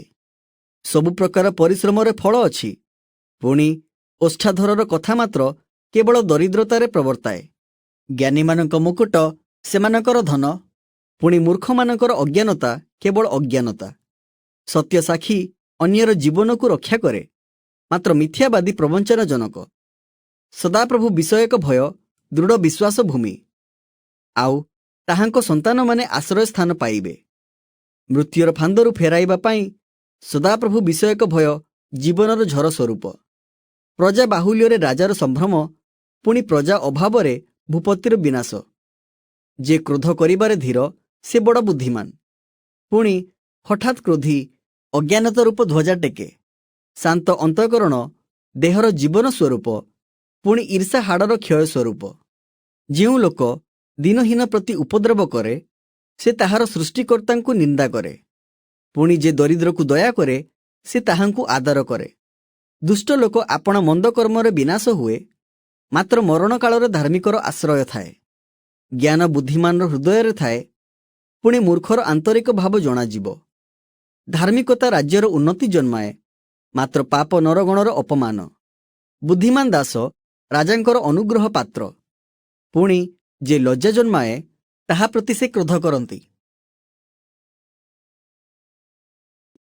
ହିତୋପଦେଶ ଅଧ୍ୟାୟ 15। କୋମଳ ଉତ୍ତର କ୍ରୋଧକୁ ଦମନ କରେ, ମାତ୍ର କଟୁବାକ୍ୟ କୋପ ଜନ୍ମାଏ। ଜ୍ଞାନୀମାନଙ୍କ ଜିହ୍ୱା ପ୍ରକୃତ ରୂପେ ଜ୍ଞାନ ବ୍ୟକ୍ତ କରେ, ମାତ୍ର ମୂର୍ଖମାନଙ୍କର ମୁଖ ଅଜ୍ଞାନତା ଉଦ୍ଗାର କରେ। ସଦାପ୍ରଭୁଙ୍କ ଚକ୍ଷୁ ସବୁଠାରେ ଥାଇ ଅଧମ ଓ ଉତ୍ତମ ଲୋକଙ୍କୁ ନିରୀକ୍ଷଣ କରେ। ଶାନ୍ତ ଜିହ୍ୱା ଜୀବନ ବୃକ୍ଷ ସ୍ୱରୂପ, ପୁଣି କୁଟିଳ ଜିହ୍ୱା ଆତ୍ମା ଭଙ୍ଗ କରେ। ଅଜ୍ଞାନ ଆପଣା ପିତାର ଶାସନ ହେଳା କରେ, ପୁଣି ଅନୁଯୋଗ ଯେ ଘେନେ ସେ ବୁଦ୍ଧିପ୍ରାପ୍ତ ହୁଏ। ଧାର୍ମିକର ଗୃହରେ ବହୁ ସମ୍ପତ୍ତି ଥାଏ, ପୁଣି ଦୁଷ୍ଟର ଆୟରେ କ୍ଲେଶ ଥାଏ। ଜ୍ଞାନବାନର ଓଷ୍ଠାଧର ବିଦ୍ୟା ବିତରଣ କରେ, ମାତ୍ର ମୂର୍ଖର ମନ ସେପରି କରେ ନାହିଁ। ଦୁଷ୍ଟମାନଙ୍କ ବଳିଦାନ ସଦାପ୍ରଭୁଙ୍କଠାରେ ଘୃଣାର ବିଷୟ ଅଟେ, ମାତ୍ର ସରଳ ଲୋକଙ୍କର ପ୍ରାର୍ଥନା ତାହାଙ୍କର ତୁଷ୍ଟିକର। ଦୁଷ୍ଟର ଗତି ସଦାପ୍ରଭୁଙ୍କର ଘୃଣାର ବିଷୟ, ମାତ୍ର ଧାର୍ମିକତାର ଅନୁଗାମୀକୁ ସେ ପ୍ରେମ କରନ୍ତି। ବିପଥଗାମୀ ପ୍ରତି ଦୁଃଖଦାୟକ ଶାସ୍ତି ଅଟେ, ପୁଣି ଯେଉଁ ଲୋକ ଅନୁଯୋଗ ଘୃଣା କରେ ସେ ମରିବ। ପାତାଳ ଓ ବିନାଶ ସ୍ଥାନ ସଦାପ୍ରଭୁଙ୍କ ଅଗ୍ରବର୍ତ୍ତୀ ଥାଏ, ତେବେ ମନୁଷ୍ୟ ସନ୍ତାନଗଣର ଅନ୍ତଃକରଣ କି ତତୋଧିକ ନୁହେଁ? ନିନ୍ଦକ ଅନୁଯୋଗ ପାଇବାକୁ ଭଲ ପାଏ ନାହିଁ, ସେ ଜ୍ଞାନୀର ନିକଟକୁ ଯାଏ ନାହିଁ। ଆନନ୍ଦିତ ମନ ମୁଖକୁ ପ୍ରଫୁଲ୍ଲ କରେ, ପୁଣି ମନର ଶୋକରେ ଆତ୍ମା ଭଗ୍ନ ହୁଏ। ବୁଦ୍ଧିମାନର ମନ ଜ୍ଞାନ ଖୋଜେ, ମାତ୍ର ମୂର୍ଖମାନଙ୍କ ମୁଖ ଅଜ୍ଞାନତା ଆହାର କରେ। ଦୁଃଖୀ ଲୋକର ସବୁଦିନ ଅମଙ୍ଗଳ, ମାତ୍ର ଯେ ହୃଷ୍ଟଚିତ୍ତ ତାହାର ନିତ୍ୟ ଭୋଜ। ଅଶାନ୍ତିଯୁକ୍ତ ବହୁ ସମ୍ପତ୍ତି ଅପେକ୍ଷା ସଦାପ୍ରଭୁଙ୍କ ଭୟଯୁକ୍ତ ଅଳ୍ପତା ଭଲ। ହିଂସା ସହିତ ହୃଷ୍ଟପୁଷ୍ଟ ଗୋମାଂସ ଭୋଜ ଅପେକ୍ଷା ପ୍ରେମ ଥିବା ସ୍ଥାନରେ ସାକାନ୍ନ ଭଲ। କ୍ରୋଧ ଲୋକ କଳି ଜନ୍ମାଏ, ପୁଣି କୋପ କରିବାକୁ ଧୀର ଲୋକ ବିବାଦ କ୍ଷାନ୍ତ କରେ। ଅଳସର ବାଟ କଣ୍ଟା ବାଡ଼ ପରି, ମାତ୍ର ସରଳାଚାରୀର ପଥ ରାଜଦାଣ୍ଡ ତୁଲ୍ୟ କରାଯାଏ। ଜ୍ଞାନୀ ପୁତ୍ର ପିତାର ଆହ୍ଲାଦ ଜନ୍ମାଏ, ମାତ୍ର ମୂର୍ଖ ପୁତ୍ର ଆପଣା ମାତାକୁ ତୁଚ୍ଛ କରେ। ନିର୍ବୋଧ ପ୍ରତି ଅଜ୍ଞାନତା ଆନନ୍ଦଜନକ, ମାତ୍ର ବୁଦ୍ଧିମାନ ଲୋକ ଆପଣା ଗତି ସରଳ କରେ। ମନ୍ତ୍ରଣା ଅଭାବରେ ସଂକଳ୍ପ ବିଫଳ ହୁଏ, ମାତ୍ର ବହୁତ ମନ୍ତ୍ରୀ ଦ୍ୱାରା ତାହା ସ୍ଥିରୀକୃତ ହୁଏ। ଆପଣା ମୁଖର ଉତ୍ତରରେ ମନୁଷ୍ୟର ଆନନ୍ଦ ହୁଏ, ପୁଣି ଯଥାକାଳର କଥା କିପରି ଉତ୍ତମ। ନିଚସ୍ଥିତ ପାତାଳକୁ ତ୍ୟାଗ କରିବା ପାଇଁ ବୁଦ୍ଧିମାନ ଲୋକ ନିମନ୍ତେ ଜୀବନର ପଥ ଊର୍ଦ୍ଧ୍ୱଗାମୀ। ଗର୍ବୀ ଲୋକର ଗୃହ ସଦାପ୍ରଭୁ ଉପାଡ଼ି ପକାଇବେ, ମାତ୍ର ବିଧବାର ସୀମା ସେ ସ୍ଥିର କରିବେ। କୁସଂକଳ୍ପ ସଦାପ୍ରଭୁଙ୍କ ନିକଟରେ ଘୃଣାର ବିଷୟ, ମାତ୍ର ମନୋହର କଥା ସୂଚି। ଲୋଭୀ ଆପଣା ପରିଜନକୁ ଦୁଃଖ ଦିଏ, ମାତ୍ର ଯେଉଁ ଲୋକ ଲାଞ୍ଚ ଘୃଣା କରେ ସେ ବଞ୍ଚିବ। ଧାର୍ମିକର ମନ ବିବେଚନା କରି ଉତ୍ତର ଦିଏ, ମାତ୍ର ଦୁଷ୍ଟମାନଙ୍କ ମୁଖ ମନ୍ଦ କଥା ଢାଳି ପକାଏ।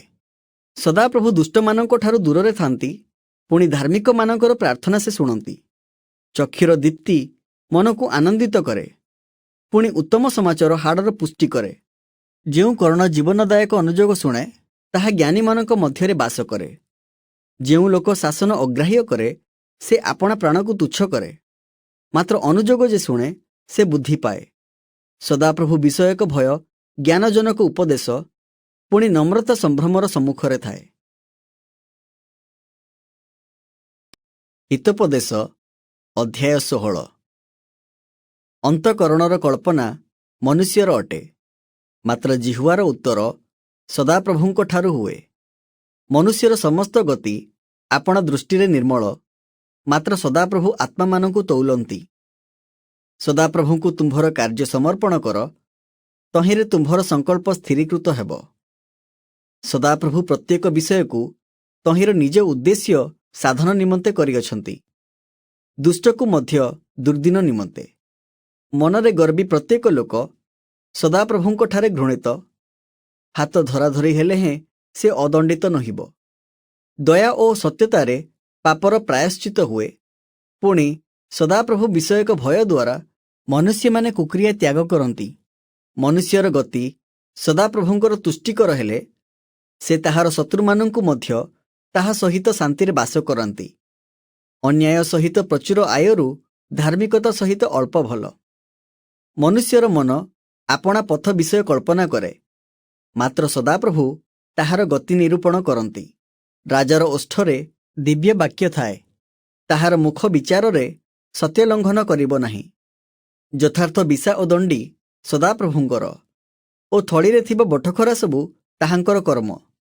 କୁକର୍ମ କରିବାର ରାଜାମାନଙ୍କର ଘୃଣା ବିଷୟ, ଯେହେତୁ ଧାର୍ମିକତାରେ ସିଂହାସନ ସ୍ଥିରୀକୃତ ହୁଏ। ଧର୍ମଯୁକ୍ତ ଓଷ୍ଠ ରାଜାମାନଙ୍କର ତୁଷ୍ଟିକର, ପୁଣି ଯଥାର୍ଥବାଦୀକୁ ସେମାନେ ପ୍ରେମ କରନ୍ତି। ରାଜାର କ୍ରୋଧ ମୃତ୍ୟୁର ଦୂତ ପରି, ମାତ୍ର ଜ୍ଞାନୀ ଲୋକ ତାହା ଶାନ୍ତ କରେ। ରାଜାର ପ୍ରସନ୍ନ ବଦନରେ ଜୀବନ ଥାଏ, ପୁଣି ତାହାର ଅନୁଗ୍ରହ ଶେଷ ବର୍ଷାର ମେଘ ସ୍ୱରୂପ। ସୁନା ଅପେକ୍ଷା ଜ୍ଞାନ ଲାଭ କରିବା, ପୁଣି ରୂପା ଅପେକ୍ଷା ବରଞ୍ଚ ସୁବିବେଚନା ଲାଭ ମନୋନୀତ କରିବାର କିପରି ଉତ୍ତମ। ମନ୍ଦତା ତ୍ୟାଗ କରିବାର ସରଳ ଲୋକମାନଙ୍କର ରାଜଦଣ୍ଡ।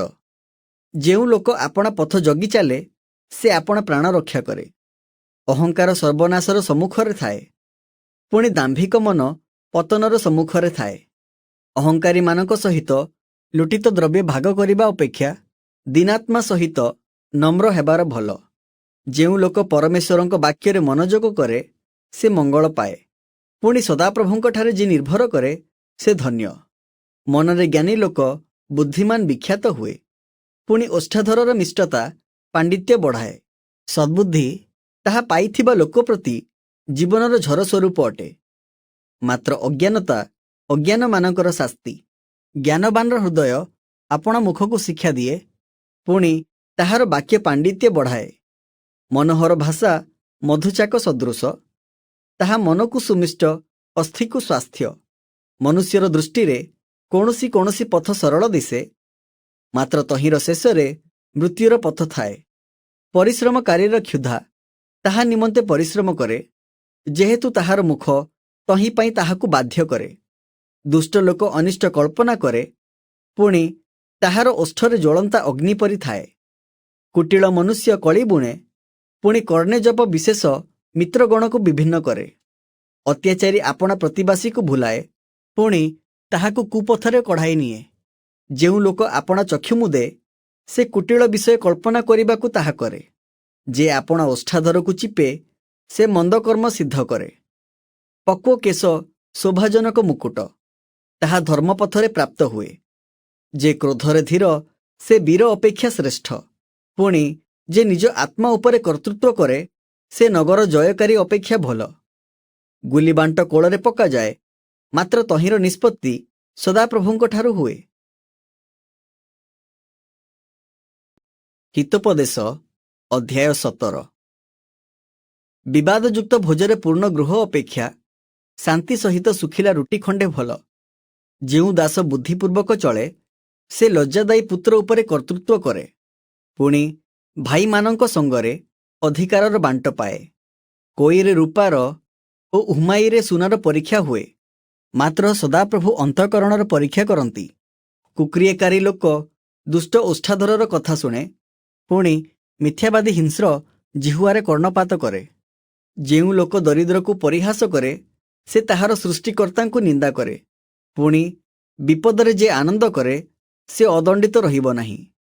ସନ୍ତାନଗଣର ସନ୍ତାନମାନେ ବୃଦ୍ଧ ଲୋକମାନଙ୍କର ମୁକୁଟ, ପୁଣି ସନ୍ତାନମାନଙ୍କର ଗୌରବ ସେମାନଙ୍କ ପିତୃଗଣ। ବାକ୍ପଟୁ ଓଷ୍ଠ ମୂଢ଼ର ଅନୁପଯୁକ୍ତ, ମିଥ୍ୟାବାଦୀ ଓଷ୍ଠାଧର କୁଳୀନର ଅଧିକ ଅନୁପଯୁକ୍ତ। ଗ୍ରାହକର ଦୃଷ୍ଟିରେ ଦାନ ବହୁମୂଲ୍ୟ ମଣିତୁଲ୍ୟ, ତାହା ଯେଉଁ ଦିଗରେ ଫେରେ, ସେହି ଦିଗରେ ସଫଳ ହୁଏ। ଯେ ଅଧର୍ମ କ୍ଷମା କରେ, ସେ ପ୍ରେମ ଖୋଜେ, ମାତ୍ର ଯେ ପୁନଃ ପୁନଃ ଗୋଟିଏ କଥା ଉତ୍ଥାପନ କରେ, ସେ ବିଶେଷ ମିତ୍ରଗଣକୁ ଅଲଗା କରେ। ମୂର୍ଖକୁ 100 ମାଡ଼ ଅପେକ୍ଷା ବୁଦ୍ଧିମାନଙ୍କୁ ପଦେ ଅନୁଯୋଗ ଅଧିକ କାଟେ। ଦୁର୍ଜନ କେବଳ ବିଦ୍ରୋହ ଖୋଜେ, ଏଣୁ ତାହା ବିରୁଦ୍ଧରେ ନିଷ୍ଠୁର ଦୂତ ପଠାଯିବ। ଛୁଆହରା ଭଲ୍ଲୁକି ପଛେ ମନୁଷ୍ୟକୁ ଭେଟୁ, ନିଜ ଅଜ୍ଞାନତାରେ ମଗ୍ନ ମୂର୍ଖ ନ ଭେଟୁ। ଯେଉଁ ଲୋକ ଭଲ ବଦଳେ ମନ୍ଦ କରେ, ତାହାର ଗୃହକୁ ମନ୍ଦ କେବେ ଛାଡ଼ିବ ନାହିଁ। କଳିର ଆରମ୍ଭ କେହି ବନ୍ଧ କାଟି ଜଳ ଛାଡ଼ିଦେବା ପରି, ଏଣୁ କନ୍ଦଳ ହେବା ପୂର୍ବେ ବିବାଦ ଛାଡ଼। ଯେ ଦୁଷ୍ଟକୁ ନିର୍ଦ୍ଦୋଷ କରେ ଓ ଯେ ଧାର୍ମିକକୁ ଦୋଷୀ କରେ, ସେ ଦୁହେଁ ସଦାପ୍ରଭୁଙ୍କଠାରେ ସମାନ ରୂପେ ଘୃଣିତ। ଜ୍ଞାନ କ୍ରୟ କରିବା ନିମନ୍ତେ ମୂର୍ଖ ହାତରେ କାହିଁକି ଧନ ଥାଏ, ତାହାର ତ ବୁଦ୍ଧି ନାହିଁ। ବନ୍ଧୁ ସବୁବେଳେ ପ୍ରେମ କରେ, ପୁଣି ଭାଇ ଦୁର୍ଦ୍ଦଶା କାଳ ନିମନ୍ତେ ଜାତ ଅଟେ। ନିର୍ବୋଧ ଲୋକ ହାତ ଦେଇ ଆପଣା ପ୍ରତିବାସୀ ସାକ୍ଷାତରେ ଲଗା ହୁଏ। ଯେ କଳି ଭଲ ପାଏ, ସେ ଅପରାଧ ହିଁ ଭଲ ପାଏ। ପୁଣି ଯେ କେହି ଆପଣା ଦ୍ୱାର ଉଚ୍ଚ କରେ, ସେ ବିନାଶ ଖୋଜେ। ଯାହାର କୁଟିଳ ଅନ୍ତଃକରଣ, ସେ ମଙ୍ଗଳ ପାଏ ନାହିଁ। ପୁଣି ଯାହାର ବକ୍ରବାଦୀ ଜିହ୍ୱା, ସେ ଆପଦରେ ପଡ଼େ। ମୂର୍ଖର ଜନ୍ମଦାତା ଆପଣାର ଶୋକ ସଞ୍ଚୟ କରେ, ପୁଣି ମୂଢ଼ର ପିତା ଆନନ୍ଦ ପାଏ ନାହିଁ। ଆନନ୍ଦିତ ହୃଦୟ ଉତ୍ତମ ଔଷଧ, ମାତ୍ର ଭଗ୍ନ ଆତ୍ମା ଅସ୍ଥି ସବୁକୁ ଶୁଷ୍କ କରେ। ଦୁଷ୍ଟ ଲୋକ ବିଚାରର ମାର୍ଗ ବଙ୍କା କରିବାକୁ ଅଣ୍ଟାରୁ ଲାଞ୍ଚ ନିଏ। ବୁଦ୍ଧିମାନର ସମ୍ମୁଖରେ ଜ୍ଞାନ ଥାଏ, ମାତ୍ର ମୂର୍ଖର ଦୃଷ୍ଟି ପୃଥିବୀର ପ୍ରାନ୍ତରେ ଥାଏ। ମୂର୍ଖ ପୁତ୍ର ଆପଣା ପିତାର ଶୋକ ଓ ଆପଣା ଜନନୀର ଦୁଃଖର କାରଣ ହୁଏ।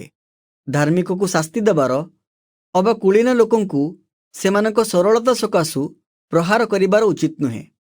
ଯେ ଅଳ୍ପ ବାକ୍ୟ ବ୍ୟୟ କରେ ତାହାର ଜ୍ଞାନ ଥାଏ, ପୁଣି ଯାହାର ଶାନ୍ତ ଆତ୍ମା ସେ ବୁଦ୍ଧିମାନ। ଅଜ୍ଞାନ ହିଁ ତୁନି ହେଲେ ଜ୍ଞାନବାନ ଗଣିତ ହୁଏ, ପୁଣି ସେ ଆପଣ ଓଷ୍ଠ ବନ୍ଦ କଲେ ବୁଦ୍ଧିମାନ ଗଣିତ ହୁଏ। ହିତୋପଦେଶ ଅଧ୍ୟାୟ 18। ଯେ ଆପଣାକୁ ଅନ୍ୟଠାରୁ ପୃଥକ୍ କରେ ସେ ଆପଣା ଇଷ୍ଟ ଚେଷ୍ଟା କରେ ଓ ସର୍ବପ୍ରକାର ତତ୍ତ୍ୱଜ୍ଞାନ ବିରୁଦ୍ଧରେ କନ୍ଦଳ କରେ। ମୂର୍ଖ ଲୋକ ବୁଦ୍ଧିରେ ସନ୍ତୋଷ ପାଏ ନାହିଁ, କେବଳ ଆପଣା ମନର କଥା ପ୍ରକାଶ କରିବାରେ ସନ୍ତୋଷ ପାଏ। ଦୁଷ୍ଟ ଆସିଲେ ଅବଜ୍ଞା ଆସେ, ପୁଣି ଅପମାନ ସଙ୍ଗେ ଦୁର୍ନାମ ଆସେ। ମନୁଷ୍ୟର ମୁଖର ବାକ୍ୟ ଗଭୀର ଜଳତୁଲ୍ୟ, ପୁଣି ଜ୍ଞାନର ଉତ୍ପତ୍ତି ସ୍ଥାନ ଜଳସ୍ରୋତ ସଦୃଶ। ଦୁଷ୍ଟର ମୁଖାପେକ୍ଷା କରିବାର ଅବା ବିଚାରରେ ଧାର୍ମିକ ପ୍ରତି ଅନ୍ୟାୟ କରିବାର ଭଲ ନୁହେଁ। ମୂର୍ଖର ଓଷ୍ଠ ବିବାଦରେ ପ୍ରବର୍ତ୍ତେ, ପୁଣି ତାହାର ମୁଖ ମାଡ଼ ଖାଇବାକୁ ଡାକେ। ମୂର୍ଖର ମୁଖ ତାହାର ବିନାଶର କାରଣ, ପୁଣି ତାହାର ଓଷ୍ଠ ଆପଣା ପ୍ରାଣର ଫାନ୍ଦ ସ୍ୱରୂପ। କାନେ କାନେ କହିବା ଲୋକର ବାକ୍ୟ ଅମୃତ ତୁଲ୍ୟ, ତାହା ଉଦରର ଅନ୍ତରାଳୟକୁ ଚାଲିଯାଏ। ଆପଣା କାର୍ଯ୍ୟରେ ଯେ ଅଳସ ସେ ବିନାଶକର ଭାଇ। ସଦାପ୍ରଭୁଙ୍କ ନାମ ଦୃଢ଼ଗଡ଼, ଧାର୍ମିକ ଲୋକ ତହିଁକୁ ପଳାଇ ରକ୍ଷା ପାଏ। ଧନବାନର ଧନ ତାହାର ଦୃଢ଼ ନଗର, ପୁଣି ତାହାର ବୋଧରେ ଉଚ୍ଚ ପ୍ରାଚୀର ସ୍ୱରୂପ। ବିନାଶ ସମ୍ମୁଖରେ ମନୁଷ୍ୟର ମନ ଗର୍ବିତ ହୁଏ, ପୁଣି ନମ୍ରତା ସମ୍ଭ୍ରମର ସମ୍ମୁଖବର୍ତ୍ତୀ। ଯେ ଶୁଣିବା ପୂର୍ବେ ଉତ୍ତର କରେ ତାହାର ପ୍ରତି ଅଜ୍ଞାନତା ଓ ଲଜ୍ଜା। ମନୁଷ୍ୟର ଆତ୍ମା ତାହାର ବ୍ୟଥା ସମ୍ଭାଳି ପାରେ, ମାତ୍ର ଭଗ୍ନ ଆତ୍ମାକୁ କିଏ ସହିପାରେ? ବୁଦ୍ଧିମାନର ମନ ଜ୍ଞାନ ଉପାର୍ଜନ କରେ, ପୁଣି ଜ୍ଞାନୀର କର୍ଣ୍ଣ ଜ୍ଞାନ ଖୋଜେ। ମନୁଷ୍ୟର ଭେଟି ତାହା ପାଇଁ ପଥ ପରିଷ୍କାର କରେ, ପୁଣି ବଡ଼ ଲୋକମାନଙ୍କ ଛାମୁକୁ ତାହାକୁ ଆଣେ। ଯେଉଁ ଲୋକ ପ୍ରଥମେ ଆପଣା ବିବାଦ ଜଣାଏ ସେ ଧାର୍ମିକ ଦେଖାଯାଏ, ମାତ୍ର ତାହାର ପ୍ରତିବାସୀ ଆସି ତାହାକୁ ପରୀକ୍ଷା କରେ। ଗୁଲିବାଣ୍ଟ ବିରୋଧ ମେଣ୍ଟଣ କରେ ଓ ବଳବାନମାନଙ୍କୁ ପୃଥକ୍ କରେ। ବିରକ୍ତ ଭ୍ରାତା ଦୃଢ଼ ନଗର ଅପେକ୍ଷା ଦୁର୍ଜୟ, ଏରୂପ ବିବାଦ ଗଡ଼ର ଅର୍ଗଳ ସ୍ୱରୂପ। ମନୁଷ୍ୟର ଉଦର ତାହାର ମୁଖର ଫଳରେ ପୂର୍ଣ୍ଣ ହୁଏ, ପୁଣି ସେ ଆପଣା ଓଷ୍ଠର ଉପାର୍ଜନରେ ତୃପ୍ତ ହୁଏ। ମରଣ ଓ ଜୀବନ ଜିହ୍ୱାର ଅଧୀନ, ଯେଉଁମାନେ ତାକୁ ଭଲ ଜାଣନ୍ତି ସେମାନେ ତାହାର ଫଳ ଭୋଗିବେ। ଯେଉଁ ଲୋକ ଭାର୍ଯ୍ୟା ପାଏ ସେ ଉତ୍ତମ ବସ୍ତୁ ପାଏ ଓ ସଦାପ୍ରଭୁଙ୍କ ଠାରୁ ଅନୁଗ୍ରହ ପାଏ। ଦରିଦ୍ର ଲୋକ ବିନୟ କରେ, ମାତ୍ର ଧନବାନ କଠିନ ଉତ୍ତର ଦିଏ। ଯେ ଅନେକ ମିତ୍ର କରେ ସେ ଆପଣା ବିନାଶ ନିମନ୍ତେ ତାହା କରେ, ମାତ୍ର ଜଣେ ପ୍ରେମକାରୀ ଅଛନ୍ତି ଯେ ଭାଇ ଅପେକ୍ଷା ଅଧିକ ନିକଟ ଲାଗି ରହନ୍ତି। ହିତୋପଦେଶ ଅଧ୍ୟାୟ 19। ଯେଉଁ ଦରିଦ୍ର ଆପଣା ସିଦ୍ଧତାରେ ଚଳେ ସେ କୁଟିଳୋଷ୍ଠ ଓ ମୂର୍ଖ ଲୋକ ଅପେକ୍ଷା ଭଲ, ମଧ୍ୟ ପ୍ରାଣ ବିଦ୍ୟାହୀନ ହେବାର ଭଲ ନୁହେଁ। ପୁଣି ଯେ ବେଗ କରି ପାଦ ପକାଏ ସେ ପାପ କରେ। ମନୁଷ୍ୟର ଅଜ୍ଞାନତା ତାହାର ଗତି ଓଲଟାଇ ପକାଏ, ପୁଣି ତାହାର ମନ ସଦାପ୍ରଭୁଙ୍କ ବିରୁଦ୍ଧରେ ବିରକ୍ତ ହୁଏ। ଧନ ବହୁତ ମିତ୍ର ଲାଭ କରେ, ମାତ୍ର ଦରିଦ୍ର ଲୋକ ଆପଣା ମିତ୍ରଠାରୁ ଭିନ୍ନ ହୁଏ। ମିଥ୍ୟା ସାକ୍ଷୀ ଅଦଣ୍ଡିତ ନହିବ, ପୁଣି ମିଥ୍ୟାବାଦୀ ରକ୍ଷା ପାଇବ ନାହିଁ।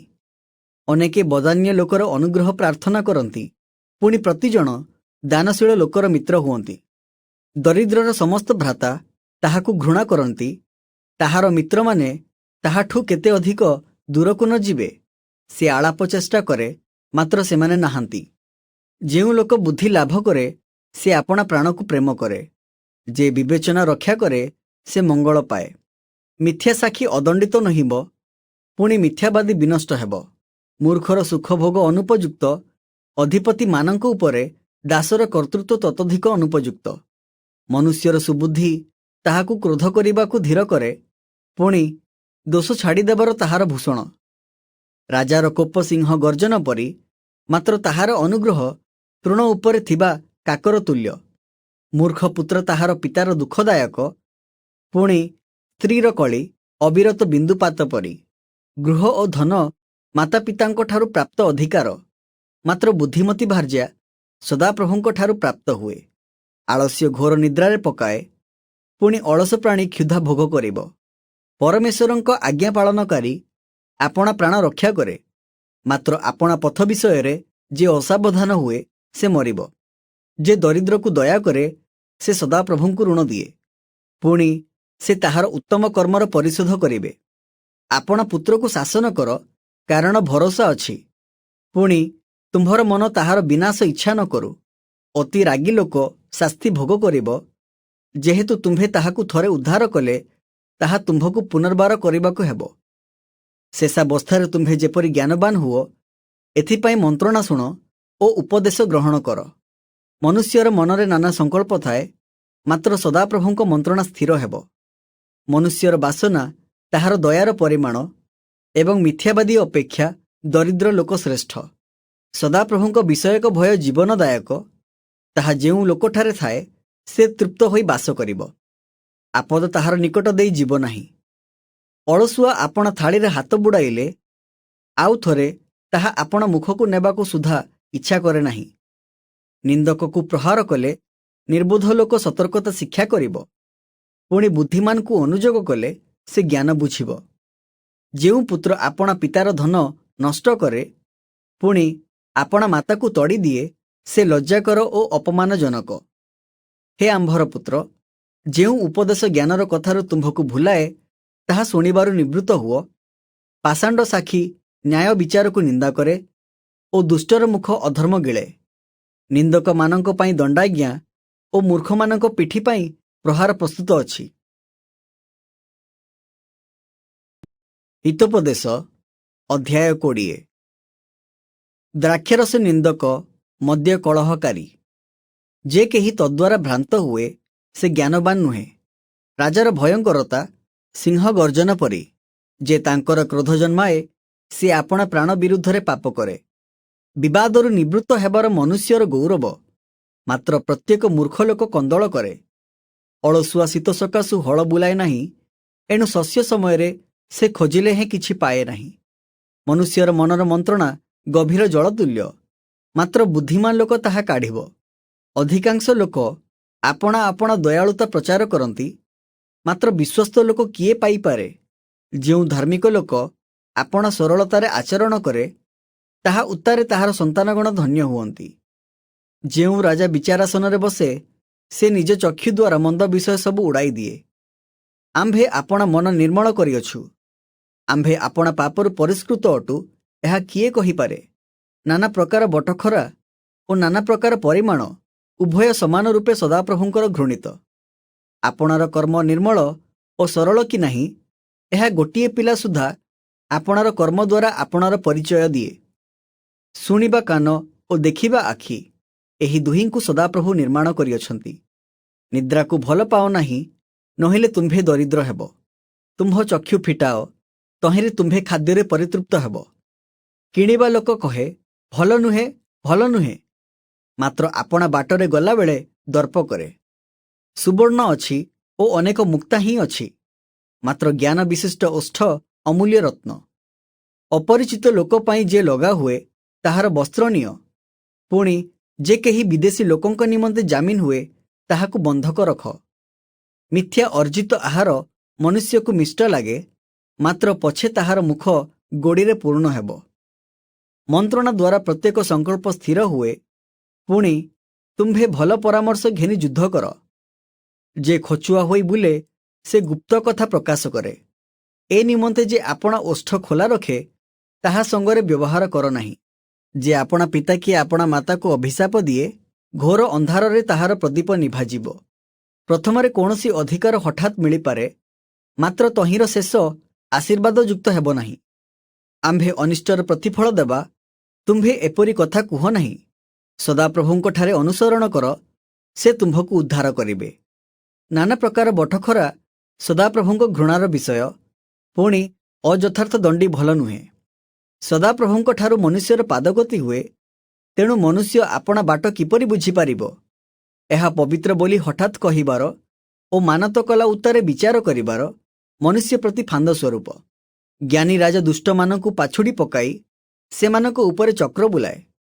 मनुष्यर आत्मा सदाप्रभुंकर प्रदीप, ताहा अंतरालयस्थ सबु विषय अनुसंधान करे।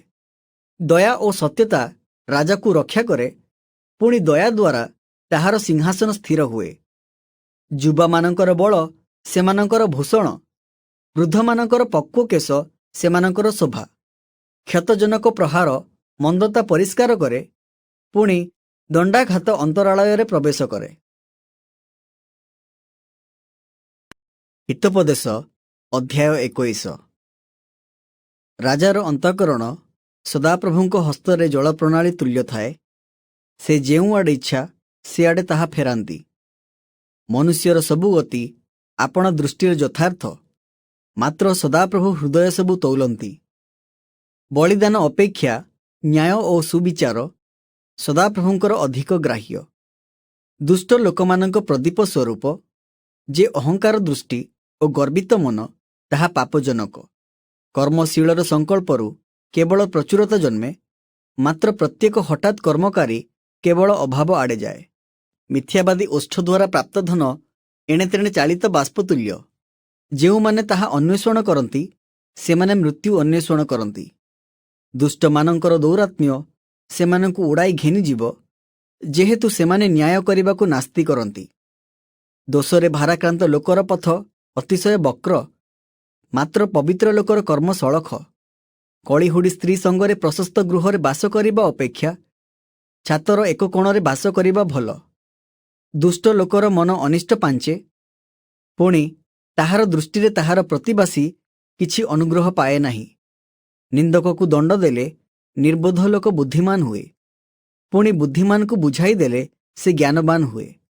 धार्मिक लोक दुष्टर वंश विषय विवेचना करे, सेही दुष्ट लोक माने किपरि उत्पाटित होई सर्वनाश हुअंती एहा सुविवेचना करे।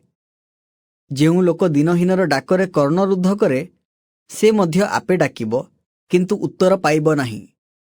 गुप्तरे दान देले क्रोध शांत हुए, पुणी अंटीरे दत्त लांच प्रचंड कोप शांत करे। न्याय आचरण धार्मिक प्रति आनंदर विषय, मात्र ताहा कुकर्मकारी मानक प्रति विनाशजनक। जे बुद्धिर पथ छाड़ी भ्रमण करे, से प्रेतमानक सभारे बास करिब। जेउ लोक आमद भल पाए से दरिद्र हेब, पुणी जे द्राक्षरस ओ तैल भल पाए से धनवान हेब नाही। दुष्ट लोक धार्मिकर मुक्तिर मूल्य स्वरूप, पुणी विश्वासघातक सरल लोकंकर बदली स्वरूप। कलहकारिणी ओ चिड़ीचिड़िया स्त्री संगरे बास करिबा अपेक्षा निर्जन भूमि रे बसती करिबार भल। ज्ञानवानर गृहरे बहुमूल्य संपत्ति ओ तैल थाए, मात्र मूर्ख लोक ताहा ग्रास करे। जेउ जन धार्मिकता ओ दयार पश्चातवर्ती, से जीवन ओ धार्मिकता ओ सम्मान पाए। ज्ञानी लोक बलवानर नगर रे चढ़ी प्रवेश करे, पुणी तहिर साहसदायी बल तलकु आणे। जे आपण मुख ओ जिह्वा रक्षा करे, से क्लेशरु आपणा प्राण रक्षा करे। अहंकारी ओ दाम्भिक लोक निंदक नामरे विख्यात, से अहंकारर गारिमारे कर्म करे। अलसुआर बांछित विषय ताहार मृत्यु घटाए, कारण ताहार हस्त कर्म करिबाकु नास्ति करे। केही केही दिनसारा अत्यंत लोभ करती, मात्र धार्मिक लोक दान करे कातर हुए नाही। दुष्ट मानकर बलिदान घृणार विषय, मात्र से कुअभिप्राय आनिले ताहा केते अधिक घृणित। मिथ्या साक्षी विनष्ट हेब, मात्र जेउ लोक शुणे से अखंड्य कथा कहिब। दुष्ट लोक आपण मुख कठिन करे, मात्र सरल लोक आपण बाट सुस्थिर करे। सदाप्रभुंक विरुद्धरे कौनसी ज्ञान किंबा बुद्धि किंबा मंत्रणा नाही। युद्ध दिन पाई अश्व सुसज्जित हुए, मात्र जय सदाप्रभुंक ठारु हुए। हितोपदेश अध्याय 22। बहुत धन अपेक्षा सुनाम मनोनीत हेबा योग्य, पुणी रूपा और सुना अपेक्षा स्नेहसूचक अनुग्रह उत्तम। धनवान और दरिद्र एकत्र मिलती, सदाप्रभु से समस्तंकर सृष्टिकर्ता। चतुर लोक विपद देखि आपणा को लुचाए, ମାତ୍ର ଅବୋଧ ଲୋକମାନେ ଆଗ ବଢ଼ି ଶାସ୍ତି ପାଆନ୍ତି। ନମ୍ରତାର ଓ ସଦାପ୍ରଭୁଙ୍କ ବିଷୟକ ଭୟର ପୁରସ୍କାର ଧନ, ସମ୍ମାନ ଓ ଜୀବନ ଅଟେ। କୁଟିଳ ଲୋକମାନଙ୍କ ପଥରେ କଣ୍ଟା ଓ ଫାନ୍ଦ ଥାଏ। ଯେ ଆପଣା ପ୍ରାଣ ରକ୍ଷା କରେ ସେ ସବୁରୁ ଦୂରରେ ରହିବ। ବାଳକର ଗନ୍ତବ୍ୟ ପଥରେ ତାହାକୁ ଶିକ୍ଷିତ କରାଅ, ତେଣୁ ସେ ବୃଦ୍ଧ ହେଲେ ହେଁ ତହିଁରୁ ବିମୁଖ ହେବ ନାହିଁ। ଧନବାନ ଦରିଦ୍ର ଉପରେ କର୍ତ୍ତୃତ୍ୱ କରେ, ପୁଣି ଋଣୀ ମହାଜନର ଦାସ ହୁଏ। ଯେ ଅଧର୍ମ ବୀଜ ବୁଣେ ସେ ବିପଦରୂପ ଶସ୍ୟ କାଟିବ ଓ ତାହାର କୋପରୂପ ଦଣ୍ଡ ଲୁପ୍ତ ହେବ। ଯାହାର ଦୟାଳୁ ଦୃଷ୍ଟି ସେ ଆଶିଷ ପାଇବ, ଯେହେତୁ ସେ ଆପଣା ଆହାରରୁ ଦିନହୀନକୁ ବିତରଣ କରେ। ନିନ୍ଦକକୁ ବାହାର କରିଦିଅ, ତହିଁରେ କଳି ବାହାରିଯିବ, ପୁଣି ବିରୋଧ ଓ ଅପମାନ ନିବୃତ୍ତ ହେବ। ଯେଉଁ ଲୋକ ହୃଦୟର ସୁଚିତା ଭଲ ପାଏ, ଯାହାର ଓଷ୍ଠ ଅନୁଗ୍ରହଯୁକ୍ତ, ରାଜା ତାହାର ବନ୍ଧୁ ହେବ। ସଦାପ୍ରଭୁଙ୍କ ଚକ୍ଷୁ ଜ୍ଞାନପ୍ରାପ୍ତ ଲୋକକୁ ରକ୍ଷା କରେ, ମାତ୍ର ବିଶ୍ୱାସଘାତକର କଥା ସେ ଓଲଟାଇ ପକାନ୍ତି। ଅଳସ ଲୋକ କହେ, ବାହାରେ ସିଂହ ଅଛି, ମୁଁ ସଡ଼କରେ ହତ ହେବି। ପର ସ୍ତ୍ରୀର ମୁଖ ଗଭୀର ଖାତ, ସଦାପ୍ରଭୁଙ୍କ ଘୃଣିତ ଲୋକ ତହିଁରେ ପଡ଼ିବ। ପିଲାର ମନରେ ଅଜ୍ଞାନତା ବନ୍ଦ ଥାଏ, ପୁଣି ଶାସନ ବାଡ଼ି ତାହା ବାହାର କରି ତାହାଠାରୁ ଦୂର କରିଦିଏ। ଯେଉଁ ଲୋକ ଆପଣ ଧନ ବଢ଼ାଇବା ପାଇଁ ଦରିଦ୍ର ପ୍ରତି ଉପଦ୍ରବ କରେ, ପୁଣି ଯେ ଧନୀକୁ ଦାନ କରେ ତାହାକୁ କେବଳ ଅଭାବ ଘଟିବ। 30ଟି ଜ୍ଞାନର କଥା। ତୁମ୍ଭେ ଆପଣ କର୍ଣ୍ଣ ଡେରି ଜ୍ଞାନବାନମାନଙ୍କ କଥା ଶୁଣ, ପୁଣି ମୋ ବିଦ୍ୟାରେ ଆପଣା ମନ ଲଗାଅ। ଯେହେତୁ ତୁମ୍ଭେ ତାହା ହୃଦୟରେ ରଖିଲେ ଓ ତୁମ୍ଭ ଓଷ୍ଠାଧର ସଙ୍ଗେ ତାହା ଏକତ୍ର ସଂଯୁକ୍ତ ହେଲେ ଆହ୍ଲାଦଜନକ ହେବ। ସଦାପ୍ରଭୁଙ୍କଠାରେ ଯେପରି ତୁମ୍ଭର ନିର୍ଭର ରହିବ, ଏଥିପାଇଁ ମୁଁ ଆଜି ତୁମ୍ଭକୁ ବିଶେଷ ରୂପେ ତୁମ୍ଭକୁ ଏହିସବୁ କଥା ଜଣାଇଲି। ତୁମ୍ଭକୁ ସତ୍ୟତା ରୂପ ବାକ୍ୟର ନିଶ୍ଚୟତା ଜଣାଇବାକୁ, ପୁଣି ଯେଉଁମାନେ ତୁମ୍ଭକୁ ପଠାନ୍ତି ତୁମ୍ଭେ ଯେପରି ସେମାନଙ୍କୁ ସତ୍ୟ ଉତ୍ତର ଦେଇପାର, ଏଥିପାଇଁ ମୁଁ କ'ଣ ତୁମ୍ଭ ପ୍ରତି ଯୁକ୍ତିରେ ଓ ବିଦ୍ୟାରେ ଉତ୍କୃଷ୍ଟ ବାକ୍ୟ ଲେଖି ନାହିଁ?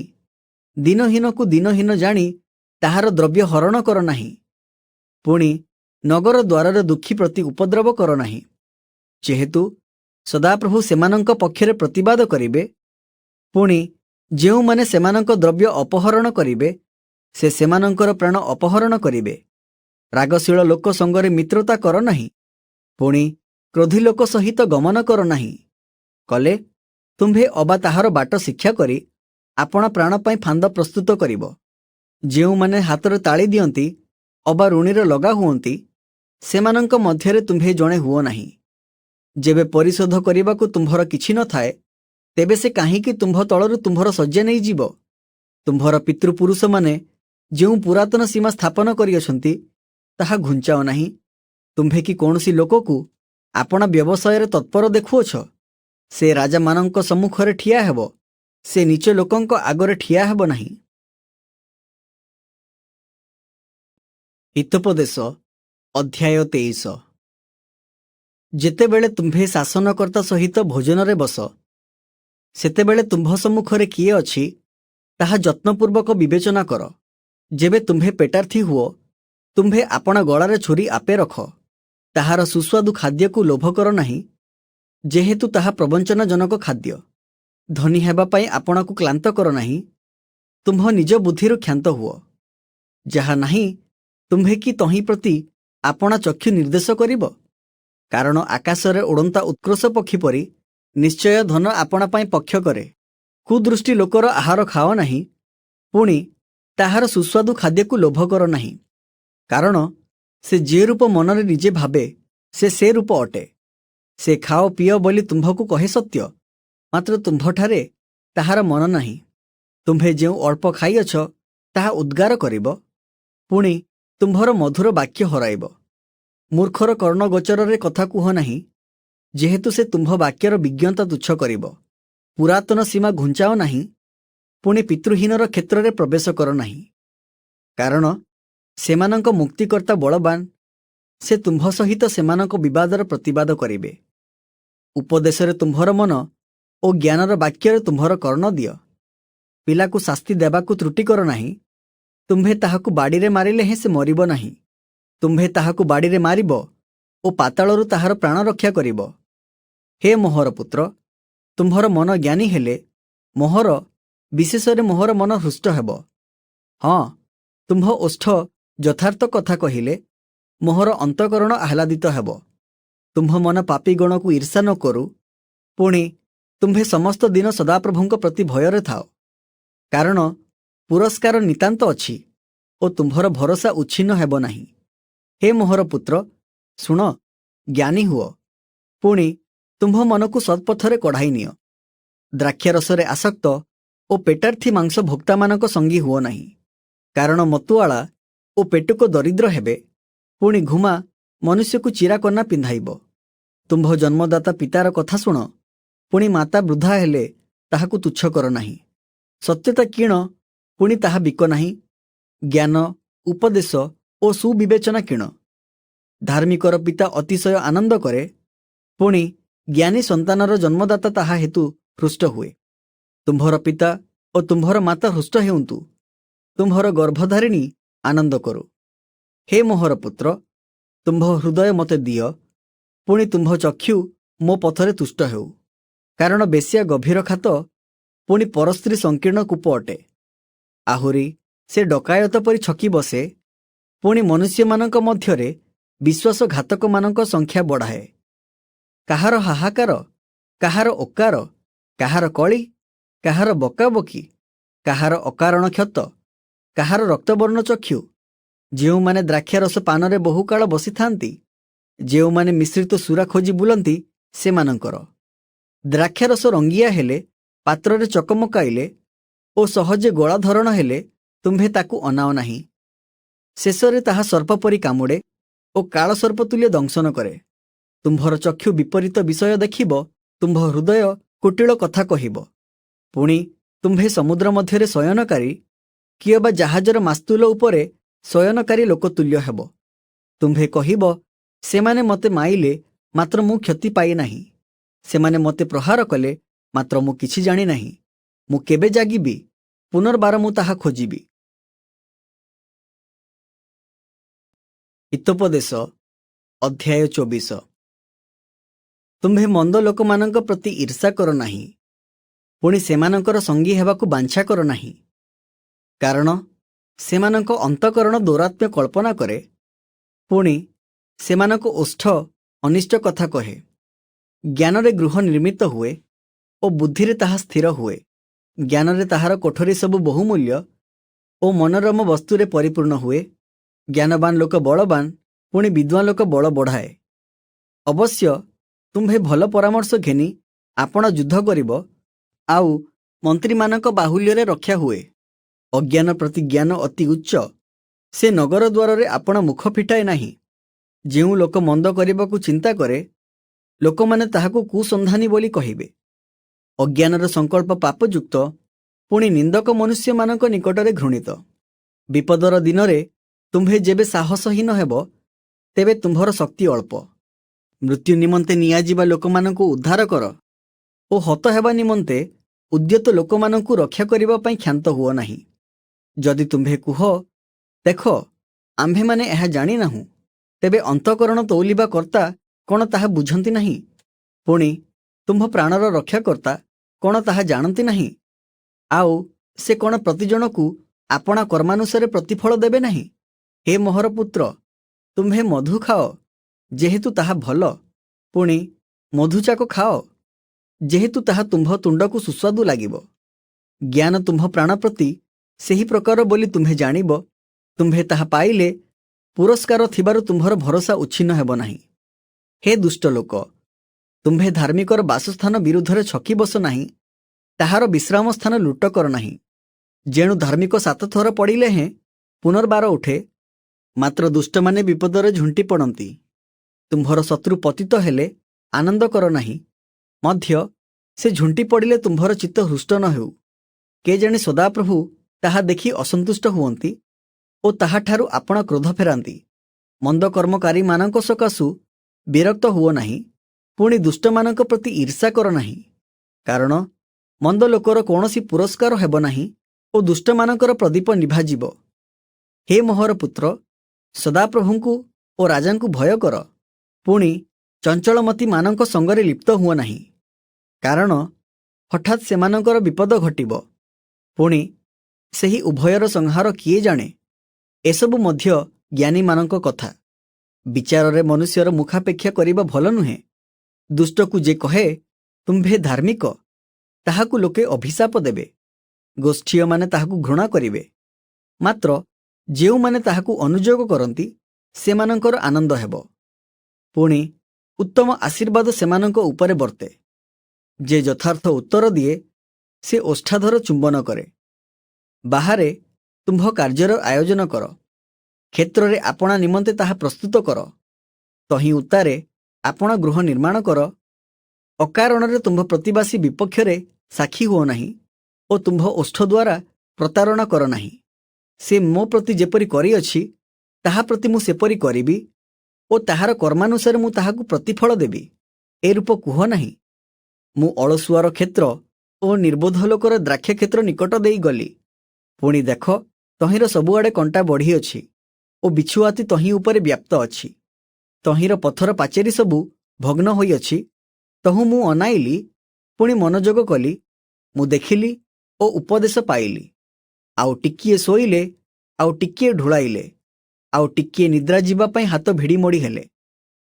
ତୁମ୍ଭର ଦରିଦ୍ରାବସ୍ଥା ଖଣ୍ଟ ପରି, ପୁଣି ତୁମ୍ଭ ଦୀନତା ସସଜ ଲୋକ ପରି ଉପସ୍ଥିତ ହେବ। ହିତୋପଦେଶ ଅଧ୍ୟାୟ 25। ସଲୋମନଙ୍କର ଅଧିକ ହିତୋପଦେଶ। ନିମ୍ନଲିଖିତ ହିତୋପଦେଶ ସକଳ ହିଁ ସଲୋମନଙ୍କ ରଚିତ ଓ ଜିହୁଦାର ରାଜା ହିଜକିୟର ଅଧିକାରୀମାନେ ତାହା ଉତ୍ତାରିଥିଲେ। ବିଷୟ ଗୋପନ କରିବା ପରମେଶ୍ୱରଙ୍କର ଗୌରବ, ମାତ୍ର ବିଷୟର ଅନୁସନ୍ଧାନ କରିବାର ରାଜାଙ୍କର ଗୌରବ।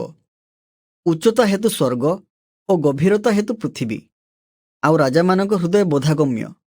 ରୂପାରୁ ଖାଦ କାଢ଼ି ପକାଅ, ତେବେ ସୁନାରୀ ପାଇଁ ଏକ ପାତ୍ର ବାହାର ହେବ। ରାଜାର ସମ୍ମୁଖରୁ ଦୁଷ୍ଟମାନଙ୍କୁ ଦୂର କରିଦିଅ, ଆଉ ତାହାର ସିଂହାସନ ଧର୍ମରେ ସୁସ୍ଥିର ହେବ। ରାଜାର ଛାମୁରେ ଆପଣାର ବଡ଼ାଇ କର ନାହିଁ, ପୁଣି ପ୍ରଧାନ ଲୋକଙ୍କ ସ୍ଥାନରେ ଠିଆ ହୁଅ ନାହିଁ। କାରଣ ଯେଉଁ କୁଳୀନକୁ ତୁମ୍ଭର ଚକ୍ଷୁ ଦେଖିଅଛି, ତାହା ଛାମୁରେ ତୁମ୍ଭର ନିଚୀକୃତ ହେବା ଅପେକ୍ଷା ବରଂ ଏଠାକୁ ଆସ ବୋଲି ତୁମ୍ଭକୁ କୁହାଯିବା ଭଲ। ବିବାଦ କରିବାକୁ ହଠାତ୍ ବାହାରକୁ ଯାଅ ନାହିଁ।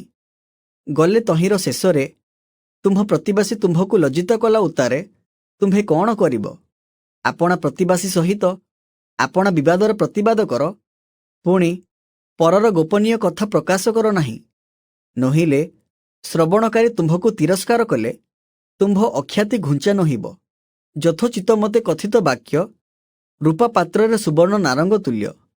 ସୁବର୍ଣ୍ଣ କର୍ଣ୍ଣକୁଣ୍ଡଳ ଓ ଶୁଦ୍ଧ ସୁବର୍ଣ୍ଣର ଅଳଙ୍କାର ଯେପରି, ମନୋଯୋଗକାରୀ କର୍ଣ୍ଣ ପ୍ରତି ଜ୍ଞାନବାନ ଭତ୍ସର୍ଣ୍ଣାକାରୀ ସେପରି। ଫସଲ ସମୟରେ ହିମର ଶୀତଳତା ଯେପରି, ପ୍ରେରକ ଗଣ ପ୍ରତି ବିଶ୍ୱସ୍ତ ଦୂତ ସେପରି। କାରଣ ସେ ଆପଣା କର୍ତ୍ତାମାନଙ୍କ ପ୍ରାଣରେ ଆଶ୍ୱାସ ଦିଏ।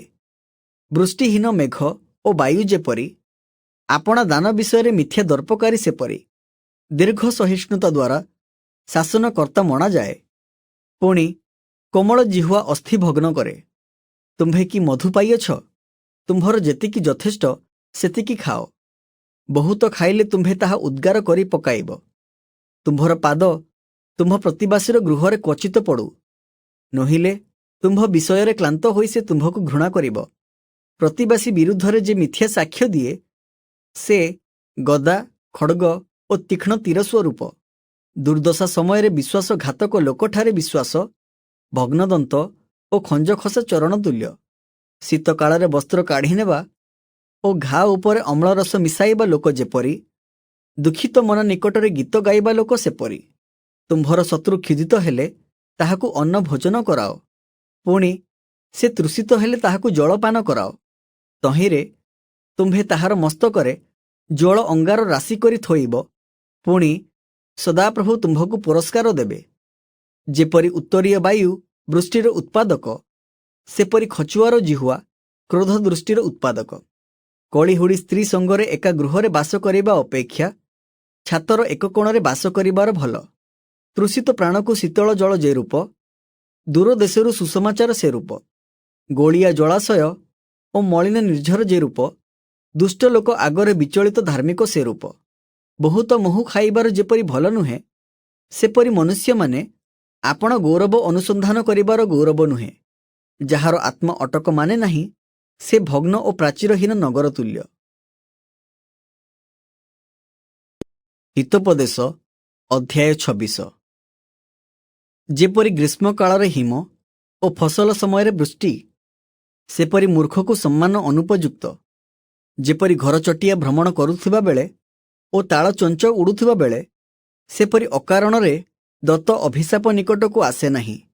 अश्व पाई कोरडा, गर्दभ पाई लगाम, पुणी मूर्खर पिठी पाई बाड़ी।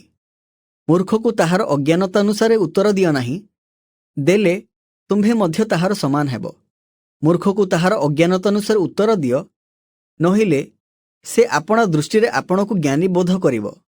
मूर्ख हातरे जे समाचार पठाए, से आपणा पाद आपे काटी क्षति भोग करे। नेंगड़ार चरण जेपरी नड़ नड़, अज्ञानर मुखरे सेपरी हितोपदेश वाक्य। जेपरी प्रस्तर राशि रे मणिर थड़ी, सेपरी से जे मूर्ख को सम्मान दिए। मत लोकर हस्तरे उठाजिबा कंटक जेपरी, मूर्ख मानक मुखरे हितोपदेश वाक्य सेपरी।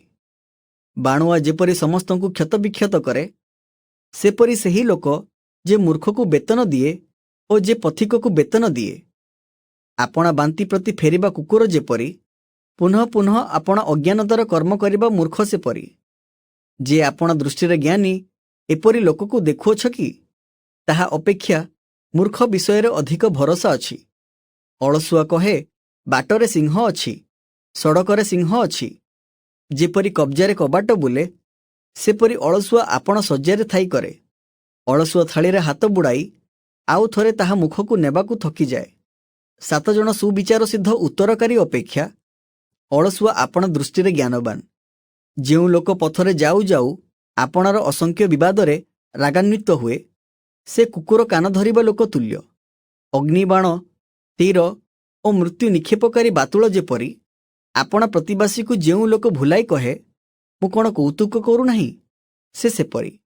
काष्ठ शेष हेले अग्नि लिभि जाए, कर्णे जप नथिले कली निवृत्त हुए। जेपरी ज्वलंत अंगार को अंगार और अग्नि को काष्ठ, सेपरी विवाद बढ़ाइबा को कलिहुड़ा लोक। कर्णे जपर वाक्य अमृत तुल्य, ताहा उदरर अंतरालय को चली जाए। अनुरागी ओष्ठ और मंद हृदय, रूपा खादरे मंडित मृत्तिका पात्र तुल्य। घृणाकारी आपण ओष्ठरे कपट करे, मात्र मनरे प्रवंचना रखे। से मिष्ट स्वरे कहिले ताहाको विश्वास कर नहीं, जेहेतु ताहार हृदय रे 7टी घृण्य विषय थाए। ताहार घृणा कपटरे आपणा को आवृत कले हें ताहार मंदता सभारे प्रकाश पाइब।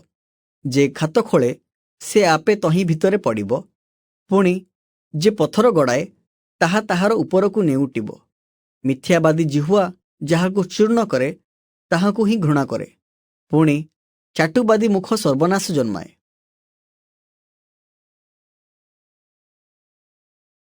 हितोपदेश अध्याय 27। तुम्भे कालीर विषय दर्प कथा कुह नहीं, जेहेतु एक दिन कौन उत्पादन करिब ताहा तुम्भकु जना नहीं। अन्य लोक तुम्भर प्रशंसा करू, मात्र तुम्भर निज मुख ताहा न करू। अपर लोक करू, मात्र तुम्भ निज ओष्ठ ताहा न करू। भारी पथर और गुरुबाली, मात्र अज्ञानर विरक्ति से दुईरु भारी। कोपनिष्ठुर और क्रोध प्रलयकारी, मात्र अंतर्ज्वाला आगरे किए ठिया होई पारे।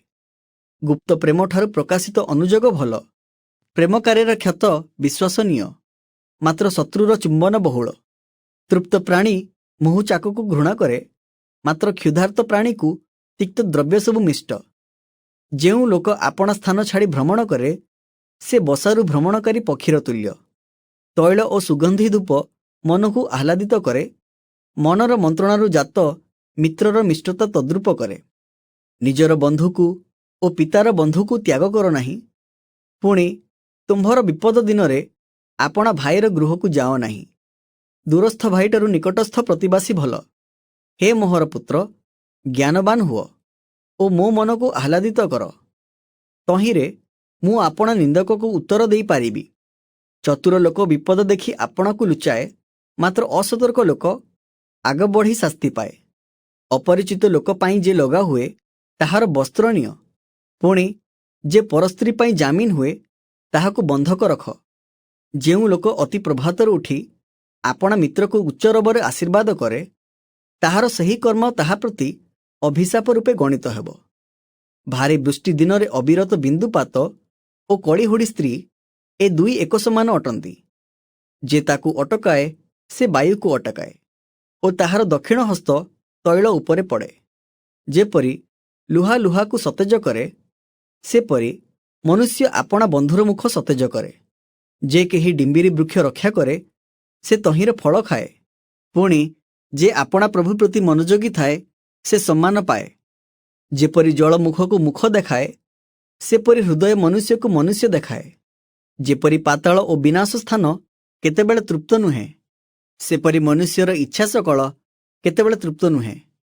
କୋଇରେ ରୂପା, ହୁମାଇରେ ସୁନା, ପ୍ରଶଂସାରେ ମନୁଷ୍ୟର ପରୀକ୍ଷିତ ହୁଏ। ତୁମ୍ଭେ ଗହମ ସହିତ ଅଜ୍ଞାନକୁ ଢିଙ୍କିରେ କୁଟିଲେ ହେଁ ତାହାର ଅଜ୍ଞାନତା ଛାଡ଼ିଯିବ ନାହିଁ। ତୁମ୍ଭେ ଆପଣା ମେଷପଲର ଅବସ୍ଥା ଜାଣିବା ପାଇଁ ଯତ୍ନବାନ ହୁଅ। ପୁଣି ଆପଣା ପଶୁପଲ ବିଷୟରେ ଉତ୍ତମ ରୂପେ ମନୋଯୋଗ କର। କାରଣ ସମ୍ପତ୍ତି ଅନନ୍ତକାଳ ସ୍ଥାୟୀ ନୁହେଁ ଓ ମୁକୁଟ କ'ଣ ପୁରୁଷାନୁକ୍ରମରେ ଥାଏ।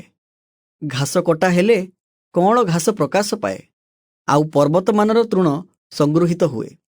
ମେଷଛୁଅମାନେ ତୁମ୍ଭକୁ ବସ୍ତ୍ର ଦେବେ, ପୁଣି ଛେଳି ତୁମ୍ଭ କ୍ଷେତ୍ରର ମୂଲ୍ୟ ସ୍ୱରୂପ ଅଟେ। ପୁଣି ଛେଳି ଦୁଧ ତୁମ୍ଭର ଓ ତୁମ୍ଭ ପରିବାରର ଭକ୍ଷ୍ୟ ପାଇଁ ଯଥେଷ୍ଟ ହେବ, ଆଉ ତୁମ୍ଭ ଦାସୀମାନଙ୍କ ପାଇଁ ଉପଜୀବିକା ହେବ। ହିତୋପଦେଶ ଅଧ୍ୟାୟ 28।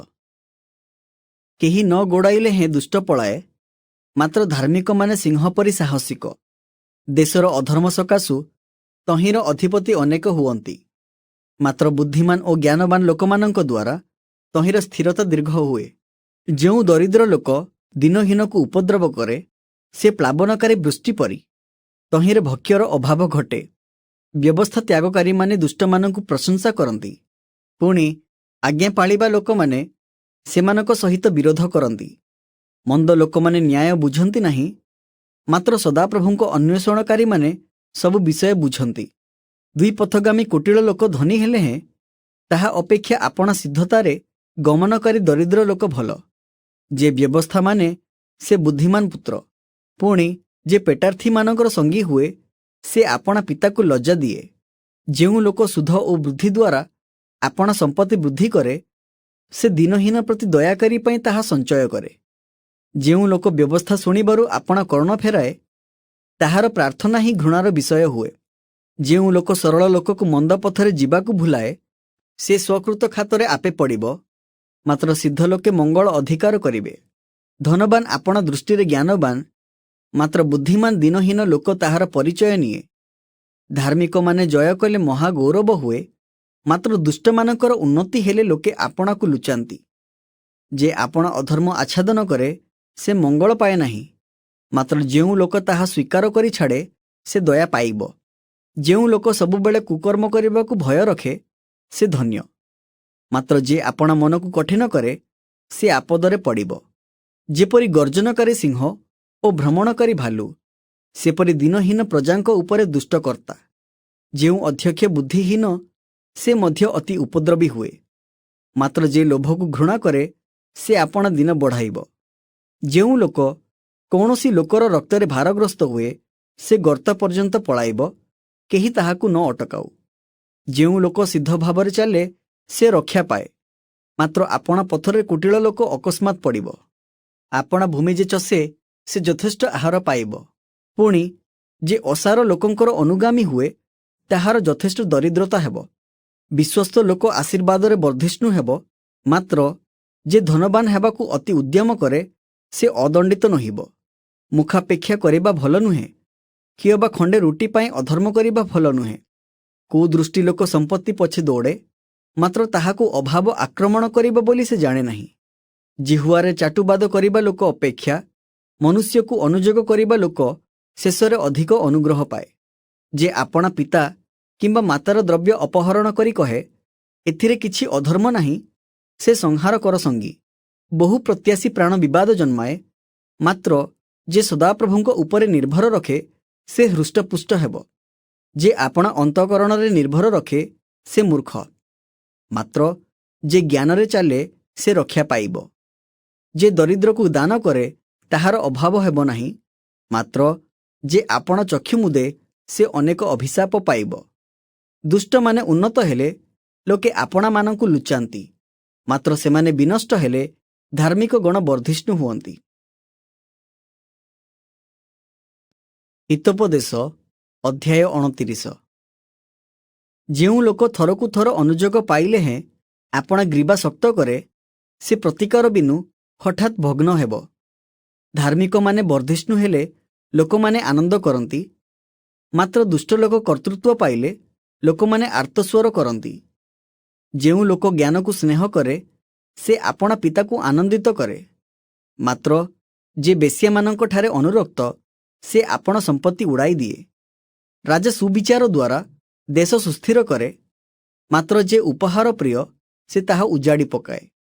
जेउ लोक आपणा प्रतिवासीर चाटुबाद करे से ताहार पाद पाई जाल प्रसारे। मंद लोकर अधर्मरे फांद थाए, मात्र धार्मिक गान ओ आनंद करे।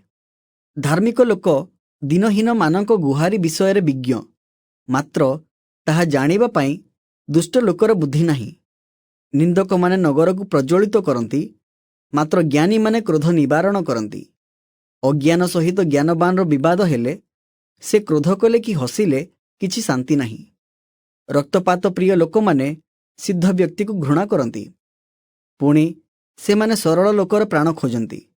मूर्ख आपणर सबु क्रोध प्रकाश करे, मात्र ज्ञानी ताहा संभाળી क्षांत करे। शासनकर्ता जेबे मिथ्या कथारे कान डेरे तेबे ताहार सेवक सबु दुष्ट हुअंती। दरिद्र ओ उपद्रवी एकत्र मिलती, सदाप्रभु उभयर चक्षु दीप्तिमान करती। जेउ राजा विश्वस्त रूपे दिनहीन मानकर विचार करे ताहार सिंहासन सदाकाल सुस्थिर हेब।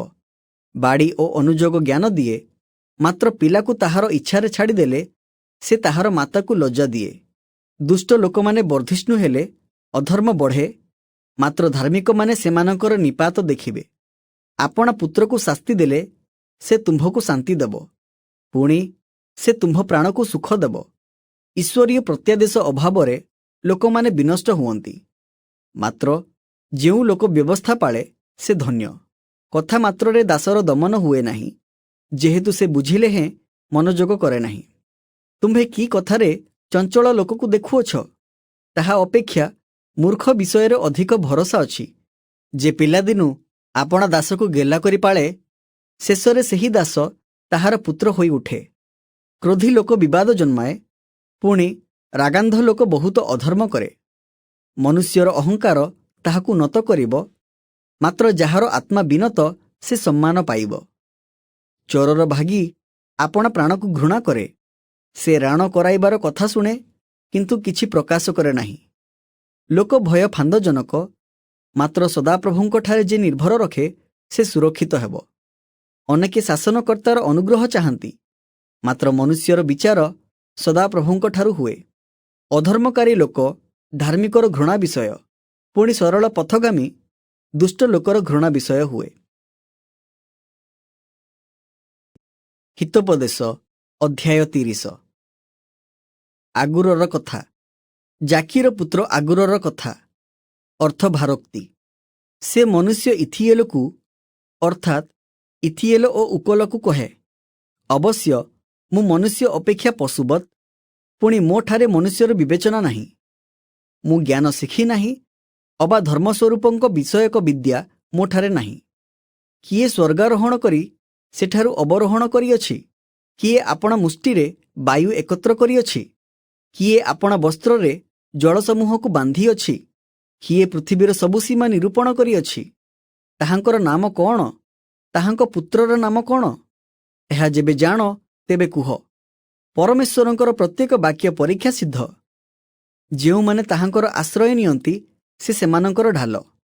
ताहांक वाक्यरे जोग कर नाही, कले से तुम्भको अनुजोग करिवे। पुणी तुम्भे मिथ्यावादी जना पड़िबो। मु तुम्भ निकटरे ए दुई बर मागी अछि, मु मरिबा पूर्वरु ताहा मते देबाकू असम्मत हुओ नाही। असारता ओ मिथ्या कथा मो ठारु दूर कर, मते दरिद्रता कि धन दियो नाही। मो पड़ीर भाग देई मते प्रतिपोषण कर, नोहिले मु परितृप्त होई तुम्भको अस्वीकार करी कहिबी, सदाप्रभु किए? किए बा दरिद्र हेले चोरी करी आपणा परमेश्वरंकर नाम मिथ्यारे नेबी। दासर प्रभु निकटरे ताहार अपवाद कर नाही, कले से तुम्भको अभिशाप देव ओ तुम्भे अपराधी गणित हेब। जेउ माने आपणा पिता को साप दियंती पुणी आपणा माता को आशीर्वाद करंती नाही, एपरि एक वंश अछि। आपण दृष्टि निर्मल एपरि एक वंश अछि, तथापि से माने आपण मलिनतारु धौत होई नाहंती। एक वंश अछि, से मानक दृष्टि किपरि उच्च, से मानक चक्षुर पता उत्थित होई अछि। पृथ्वीरु दुखी मानकु ओ मनुष्यगण मध्यरु दरिद्र मानकु ग्रास करिबा पई जेउ मानकर दंत खड्ग परि ओ कलदंत छुरी परि एपरि एक वंश अछि। जोकर दुई कन्या अछंती, जेउ माने कहंती दियो दियो। तीनोटी वस्तु अछि जहा केबे तृप्त नुहे, पुणी चारि वस्तु केबे कहे नाही यथेष्ट हेला। पाताल ओ बंध्या गर्भ, जलरे अतृप्त भूमि ओ अग्नि जे कहे नाही यथेष्ट हेला। जेउ चक्षु आपणा पिता को परिहास करे ओ मातार कथा मानिबाकू तुच्छबोध करे, ताहा उपत्यकार डामरा काऊ माने काढ़ी पकाइबे, पुणी उत्कृष्ट पक्षीर छुआ माने ताहा खाइबे। तीनी कथा मोहर बोधागम्य, पुणी चारि कथा मु जाणु नाही। आकाशरे उत्कृष्ट पक्षीर गति, प्रस्तରରେ सर्पर गति, समुद्र मध्यरे जहाजर गति, युवती ठारे पुरुषर गति, सेही प्रकार व्यभिचारिणी स्त्रीर गति। से खाई मुह पोछि दिए ओ कहे, आम्भे किछि अधर्म करिनाहु। तीनी कथार भाररे पृथ्वी कंपित हुए, पुणी चारि कथार भाररे मध्य ताहा से सही पारे नाही। राजत्व प्राप्त दासर भार ओ आहाररे परितृप्त मूढ़र भार, विवाह हेबा घृण्य स्त्रीर भार, पुणी आपणा कर्त्रीर उत्तराधिकारिणी दासीर भार। चारि प्राणी पृथ्वीरे सान, मात्र अतिशय ज्ञानवान। पिंपुड़ीगण दुर्बल जाति, तथापि ग्रीष्म काଳରେ आहार संचय करती। साफन जंतुगण शक्तिहीन जाति, तथापि सेमाने शैଳରେ आपणा आपणा बसा निर्माण करती। पंगपाळ मानकर कौनसी राजा नाही, तथापि से समस्ते दलबद्ध होई गमन करती। पुणी झिटिपिटी हस्त द्वारा धरा जाए, तथापि से राजार अट्टालिकारे थाए। तीनी प्राणी सुंदर रूपे गमन करती, पुणी चारि प्राणी सुंदर रूपे गमन करती। पशुमानक मध्यरे विक्रमी सिंह काहा सम्मुखरु फेरे नाही। युद्धाश्व, छाग ओ राजा जहा विरुद्धरे केही उठे नाही। जेबे तुम्भे आपणा को उच्च करिबारे मूढ़र कर्म करिथाओ, किए बा जेबे कुकल्पना करुथाओ, तेबे आपणा मुखरे हाथ दियो। कारण जेपरि दुग्ध मंथनरे लवणी बाहारे ओ नासिका मंथनरे रक्त बाहारे, तद्रूप क्रोध मंथनरे विवाद बाहारे। हितोपदेश अध्याय 31। लोमुएल राजार कथा। लोमुएल राजार कथा अर्थात ताहार माता ताहाकू जहा शिखाई थिला सेही भारक्ति। हे मोहर पुत्र, हे मो गर्भर पुत्र, हे मो मानतर पुत्र, कौन कहिबी? तुम्भे स्त्री लोकंकु आपणा बल दियो नाही, अबा राजा माने जहिरे विनष्ट हुअंती तहिरे गति कर नाही। हे लोमुएल, राजा मानकर द्राक्षारस पान करिबा उचित नुहे, राजा मानकर उचित नुहे। कियोबा मद्य काहीं बोली कहिबा भूपति मानकर उचित नुहे। सेमाने पान कले व्यवस्था पाशोरी दुखी संतान समस्तंकर विचार विपरीत करिबे। मृतकल्प लोककु मद्य दियो ओ तिक्त मन लोककु द्राक्षारस दियो। से लोक पान करी आपण दरिद्रता पाशोरु ओ आपण क्लेश आउ मनरे न करू। घुंगा लोकंक पक्षरे, समस्त अनाथंक पक्षरे आपण मुख फिटाओ। मुख फिटाई यथार्थ विचार कर, पुणी दुखी ओ दरिद्र मानकर सुविचार कर। सर्वगुण संपन्ना स्त्री, गुणवती स्त्री किए पाइपारे? मुक्त ठारू ही ताहार मूल्य अधिक। ताहार स्वामीर हृदय ताहाठारे निर्भर करे, पुणी ताहार लाभर अभाव हुए नाही। से जीवन जाए स्वामीर क्षति न करी मंगल करे। से मेसोलोम ओ मसिना खोजी संतोषरे आपण हस्तरे कर्म करे। से वाणिज्य जहाज तुल्य। से दूररू आपण आहार आणे, मध्य से रात्रि थाउ थाउ उठे ओ आपण परिजन समस्तंक निमंते खाद्य प्रस्तुत करे ओ दासीगण को निरूपित कर्म दिए। से क्षेत्रर विषय बुझी ताहा किणे। ସେ ଆପଣା ହସ୍ତର ଫଳ ଦେଇ ଦ୍ରାକ୍ଷାକ୍ଷେତ୍ର ରୋପଣ କରେ। ସେ ବଳରେ ଆପଣା ଅଣ୍ଟା ବାନ୍ଧେ ଓ ଆପଣା ବାହୁ ବଳବାନ କରେ। ଆପଣା ବ୍ୟାପାର ଯେ ଲାଭଜନକ ଏହା ସେ ବୁଝେ। ପୁଣି ରାତ୍ରି କାଳରେ ତାହାର ପ୍ରଦୀପ ଲିଭିଯାଏ ନାହିଁ। ସେ ଚରଖାକୁ ହାତ ବଢ଼ାଏ, ପୁଣି ତାହାର ହସ୍ତ ତାକୁଡ଼ି ଧରେ। ସେ ଦୁଃଖୀ ଲୋକମାନଙ୍କ ପ୍ରତି ମୁକ୍ତ ହସ୍ତ ହୁଏ ଓ ଦରିଦ୍ରମାନଙ୍କ ପ୍ରତି ଆପଣା ହାତ ବଢ଼ାଏ। ସେ ହିମ ଲାଗି ଆପଣା ପରିବାର ବିଷୟରେ ଭୟ କରେ ନାହିଁ, ଯେହେତୁ ତାହାର ସମସ୍ତ ପରିବାର ସିନ୍ଦୁର ବର୍ଣ୍ଣ ବସ୍ତ୍ର ପିନ୍ଧନ୍ତି। ସେ ଆପଣା ନିମନ୍ତେ ଚିତ୍ର ବିଚିତ୍ର ଆଚ୍ଛାଦନ ବସ୍ତ୍ର ପ୍ରସ୍ତୁତ କରେ। ପୁଣି ସେ ଶୁଭ୍ର କ୍ଷୌମ ବସ୍ତ୍ର ଓ ଧୂମ୍ରବର୍ଣ୍ଣ ବସ୍ତ୍ର ପିନ୍ଧେ। ତାହାର ସ୍ୱାମୀ ଦେଶୀୟ ପ୍ରାଚୀନମାନଙ୍କ ସଙ୍ଗେ ନଗର ଦ୍ୱାରରେ ବସିବା ବେଳେ ଚିହ୍ନାଯାଏ। ସେ ସୂକ୍ଷ୍ମ ବସ୍ତ୍ର ପ୍ରସ୍ତୁତ କରି ବିକ୍ରୟ କରେ, ପୁଣି ବଣିକମାନଙ୍କ ହସ୍ତରେ କଟିବନ୍ଧନ ସମର୍ପଣ କରେ। ବଳ ଓ ଶୋଭା ତାହାର ବସ୍ତ୍ର ସ୍ୱରୂପ। ପୁଣି ଭବିଷ୍ୟତ କାଳ ବିଷୟରେ ସେ ହାସ୍ୟ କରେ। ସେ ଜ୍ଞାନରେ ଆପଣା ମୁଖ ଫିଟାଏ, ତାହାର ଜିହ୍ୱାରେ ଦୟାର ବ୍ୟବସ୍ଥା ଥାଏ। ସେ ଆପଣା ପରିବାରର ଆଚରଣରେ ମନୋଯୋଗ କରେ, ପୁଣି ଆଳସ୍ୟର ଆହାର ଖାଏ ନାହିଁ। ତାହାର ସନ୍ତାନମାନେ ଉଠି ତାହାକୁ ଧନ୍ୟ ଧନ୍ୟ କହନ୍ତି ଓ ତାହାର ସ୍ୱାମୀ ହିଁ ତାହାକୁ ଏ ରୂପ ପ୍ରଶଂସା କରେ। ଅନେକ କନ୍ୟା ଗୁଣ ଦେଖାଇ ଅଛନ୍ତି, ମାତ୍ର ତୁମ୍ଭେ ସେ ସମସ୍ତଙ୍କ ଅପେକ୍ଷା ଶ୍ରେଷ୍ଠ। ଲାବଣ୍ୟ ପ୍ରବଞ୍ଚନାଜନକ ଓ ସୌନ୍ଦର୍ଯ୍ୟ ଅସାର। ମାତ୍ର ଯେଉଁ ସ୍ତ୍ରୀ ସଦାପ୍ରଭୁଙ୍କୁ ଭୟ କରେ ସେ ପ୍ରଶଂସିତା ହେବ। ତାହାର ହାତର ଫଳ ତାହାକୁ ଦିଅ, ପୁଣି ତାହାର ନିଜ କର୍ମ ନଗର ଦ୍ୱାରରେ ତାହାର ପ୍ରଶଂସା କରୁ।